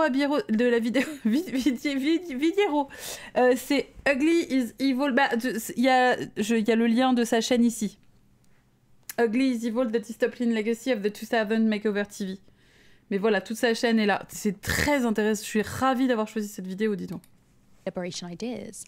But there's also added systemic layers on top for many marginalized people that make it feel incompatible with their existing communities or collective happiness. Ugliness and disability, for example, are intimately linked in many ways. Ugliness, like disability, is something that in our current culture becomes all but inevitable as we age. Consider wrinkles, balding, sagging, into tooth loss, mobility issues, incontinence. Ugliness, age, and disability fold into each other. The emotional feeling of grossness or disgust that comes with ugliness parallels that same feeling when faced with the realities of disability by many people even today. Vanessa and I spoke about how that connection was a stumbling block even for her. So one example I think of embracing ugliness is choosing your comfort. How do you feel comfortable in your body? So I just turned 40. I just survived cancer. And a thing that I have realized is, oh my gosh, how vulnerable am I going to be? As vulnerable as you feel comfortable being. So I just turned 40. I just survived cancer. And in the process of having cancer, I could not control my urine. And I couldn't always control when I had to go number 2. Like, I had diarrhea. Like, these medications do really intense things to your body. And one day I was so sick, I kept vomiting, I kept pooping on myself. And my mother said, "Baby, I'm gonna bring you some adult diapers." And I said, "No! Do not do that. I will not wear," you know, my mind went to all of these ableist places and I uglified my body and I uglified accessibility. And for a couple of weeks, I continued to go through multiple sets of underwear a day because of my illness. And finally I said, no, I'm going to choose comfort. I'm going to choose accessibility. And I let myself put on that adult diaper. And when I tell you it transformed my experience, it made life and living when I was sick, when I was struggling, so much more accessible. I had to stop uglifying myself. And there were a couple of things that led me to uglify my need for that. Vanessa became something of an overnight topic of public discourse after finding out a man had shared a photo of her online and had found that photo by searching Google images of ugly black woman. Subsequently, she changed her social media handles to @theuglyBlackWoman. She said the experience with that man finding and using her photo exposed the dehumanization of ugliness to her. And she wanted to give that concept of the ugly black woman a real, living, breathing face for people to see. Her ownership over the label ugly, however, ended up with critics in places that she hadn't necessarily expected. What I realized eventually was, even though I was fostering conversations, I was hurting entirely too many other Black women by calling myself the ugly Black woman. I was getting so many messages from people asking me, sis, why would you do this? Why do you believe this about yourself? Other people thought that I was some kind of white supremacist or some kind of man making a fake account and trying to belittle Black women. So I thought, okay, the way that I'm doing this is impactful in some cases and harmful in others, and I chose to shift it, because I didn't want to hurt the people that I wanted to heal. I didn't want to hurt the people that I wanted to uplift and that I wanted to talk to. That's a difficult thing to grapple with, right? If ugly is a subjective concept, which has been created in the modern US and UK along the lines of white supremacy, cis and heteronormativity and ableist frameworks, then does accepting the label of ugly for yourself as a Black or queer or disabled person in some way also mean legitimizing that exclusionary concept of beauty and ugliness? If you say, yeah, I'm ugly, and what? As a Black woman, when your perceived ugliness is potentially rooted in features that are connected to your Blackness, does this necessarily mean that you are saying that Black and ugly are in some ways synonymous? Or is it enough to acknowledge that you are neutral about being seen as ugly within social norms and standards, but actively fight those standards only and specifically because they are rooted in anti-Blackness, not because you yourself believe them? Beauty has been part of Black political and liberation discussions from the outset. The Black is Beautiful movement in the 60s and 70s, for example, looked to expand the white-centric concepts of beauty in the US at the time. It remains hugely influential, with a legacy stretching far beyond the magazine pages. But is it that the politics of beauty and ugliness are inherently key to marginalized liberation, or merely a tool to be utilized on either side of the fight because of how powerful our obsession with beauty and ugliness is? This tension, these questions, they aren't new. All the way back in the 1970s, in the midst of the Black is Beautiful discussion, Toni Morrison wrote in the New York Times that the phrase was an accurate but wholly irrelevant observation. The phrase was nevertheless a full confession that white definitions were important to us. Having to counteract them meant they were significant, and that the quest for physical beauty was both a good and worthwhile pursuit. Once we had convinced everybody, including ourselves, of our beauty, then what? Things would change? We could assert ourselves, make demands? White people presumably had no objection to killing beautiful people. In an interview with Mingus in 2018, the journalist asked her, why are we so fixated on calling marginalized people beautiful when that's not changing our material circumstances? And that's a valid question, but I think the concept of beauty and our material circumstances are not necessarily separate issues. Calling someone beautiful may well be a useless act of virtue signaling, but actively engaging with questioning beauty itself is deeply connected to all liberation discussions for me. As Mingus explains so aptly in her keynote, building my gender, my anything around desirability or beauty is not just an ableist notion of what's important, but will always keep me chasing what doesn't want me. Will always keep me hurling swords at the very core of me. Puis en plus, j'ai l'impression que... Enfin, moi, je me suis rendu compte de ça aussi vachement sur TikTok, etc., où quand il y a des vagues de harcèlement vis-à-vis de certaines personnes, t'as des espèces de personnes qui se sentent effectivement, bah, comme c'était dit tout à l'heure, obligées de les rassurer en disant mais non, moi je te trouve trop belle, t'es trop mimes, t'es trop mimi, machin, etc. Et une espèce de... Je sais pas si si je qualifierais ça de paresse intellectuelle, mais les gens ne cherchent pas à valoriser autre chose que ça, en fait. Alors que ces personnes-là font un contenu qui est complètement différent sur TikTok, mais l'idée c'est d'arriver en disant « Ah non, mais moi je te trouve trop belle », alors que tu sais que c'est potentiellement pas forcément sincère et que c'est pour contrebalancer autre chose. Et vraiment, enfin...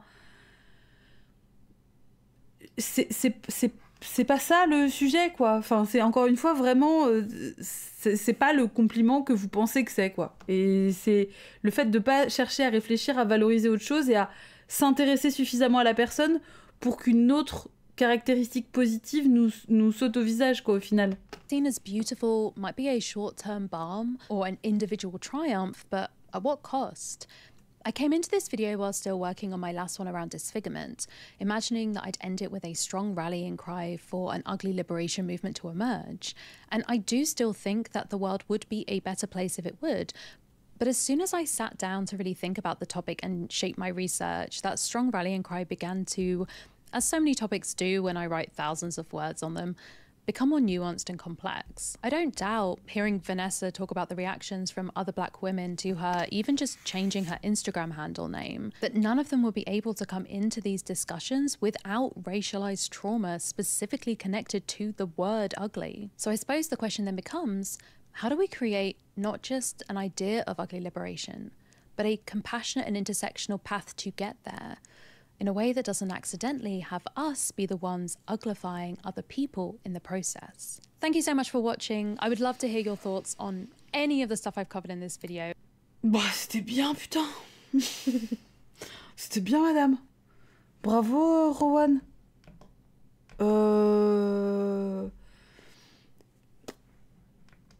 Bravo. C'était très bien. C'était très très bien. Ouais. C'était 100% sans sas. Moi, food for thoughts, comme on dit. Je me sens... J'ai l'impression que ça a ouvert des petites portes dans ma tête, quoi. Vraiment... Oui, mais c'est ça, Litsen, tu sais, genre... Vraiment, aucun compliment qui touche au physique n'est vraiment pertinent, en fait. Parce qu'en plus, c'est quelque chose de tellement... Enfin, vraiment surface, quoi. Ah ouais, mais je pense qu'on regardera d'autres vidéos d'elle. Hein. Ah ouais, c'est bien, bravo. Super, tip top. Tip top. Oui, alors en plus, elle arrive à faire changer de perspective. Et ce que je trouve intéressant, c'est qu'elle-même dit que en faisant sa vidéo, elle a changé de perspective. Du coup, il y a quand même ce côté aussi sincère de dire, bah voilà, moi je suis partie avec une idée du truc. Et en fait, à force de recherche, ma vision a un peu évolué, quoi. Ah ouais, c'était bien, bravo, super. Tip top, ouais, incroyable. Bah là, c'est bien, c'est documenté, c'est bien foutu, voilà. On complimente les make-up de ouf, les gens lookés, bien sûr. Enfin voilà, mais en tout cas, c'est vrai que la question des apparences, voilà quoi. Doucement finalement. Merci Sasa pour ton follow, merci beaucoup. Et voilà, je m'attendais pas à ce qu'en plus ça aille jusqu'à... Parce que le sujet était intéressant de base, mais vraiment, le point culminant, là, sur la question de ugliness et tout machin, là, ça, c'était vraiment bien, hein. Je suis très intéressée par l'idée, hein. Donc, du coup, de toute façon, je vous mettrai le lien de la vidéo, évidemment, sur le Discord. Parce que elle parle de bouquins et de sites et tout, là, ouais, elle va hyper profond dans la réflexion, et elle va vraiment jusqu'au bout, en fait, en disant, ça, c'était déjà pas mal, mais en fait, est-ce qu'on peut pas encore aller un peu plus loin, sans que ça paraisse forcé, tu vois, sans que ça ait l'air d'être vraiment... ouais, c'est naturel, quoi. Ah non, c'était bien, ouais, bravo, génial, super jeudi société, 100%... ouais, j'adore la vie. Ouais, il y a des sujets super intéressants. Mais oui, j'avais déjà vu une vidéo ou deux d'elle avant. Ah, elle avait fait une vidéo sur Girls Math... Non, Girl Dinner, je crois. C'était sa vidéo sur Girl Dinner, je crois que j'avais vu. Et que j'avais trouvé très cool. Et super intéressante dans ce que ça disait et tout, machin. Donc voilà. regardez pas trop de vidéos d'elle parce qu'on en regardera sûrement ensemble. Bon, après on pourra les re-regarder si vous les avez déjà vus, mais c'est vrai que c'est cool de découvrir aussi, quoi. Bah bravo la vie, je vais aller me coucher moi tout simplement, hein. Ouais, vraiment, le choix des invités et tout, non, sans sas, bravo, ouais, on adore. Ah ouais, je vais vous envoyer chez Jarmou. Jarmou, elle est sur Holokni.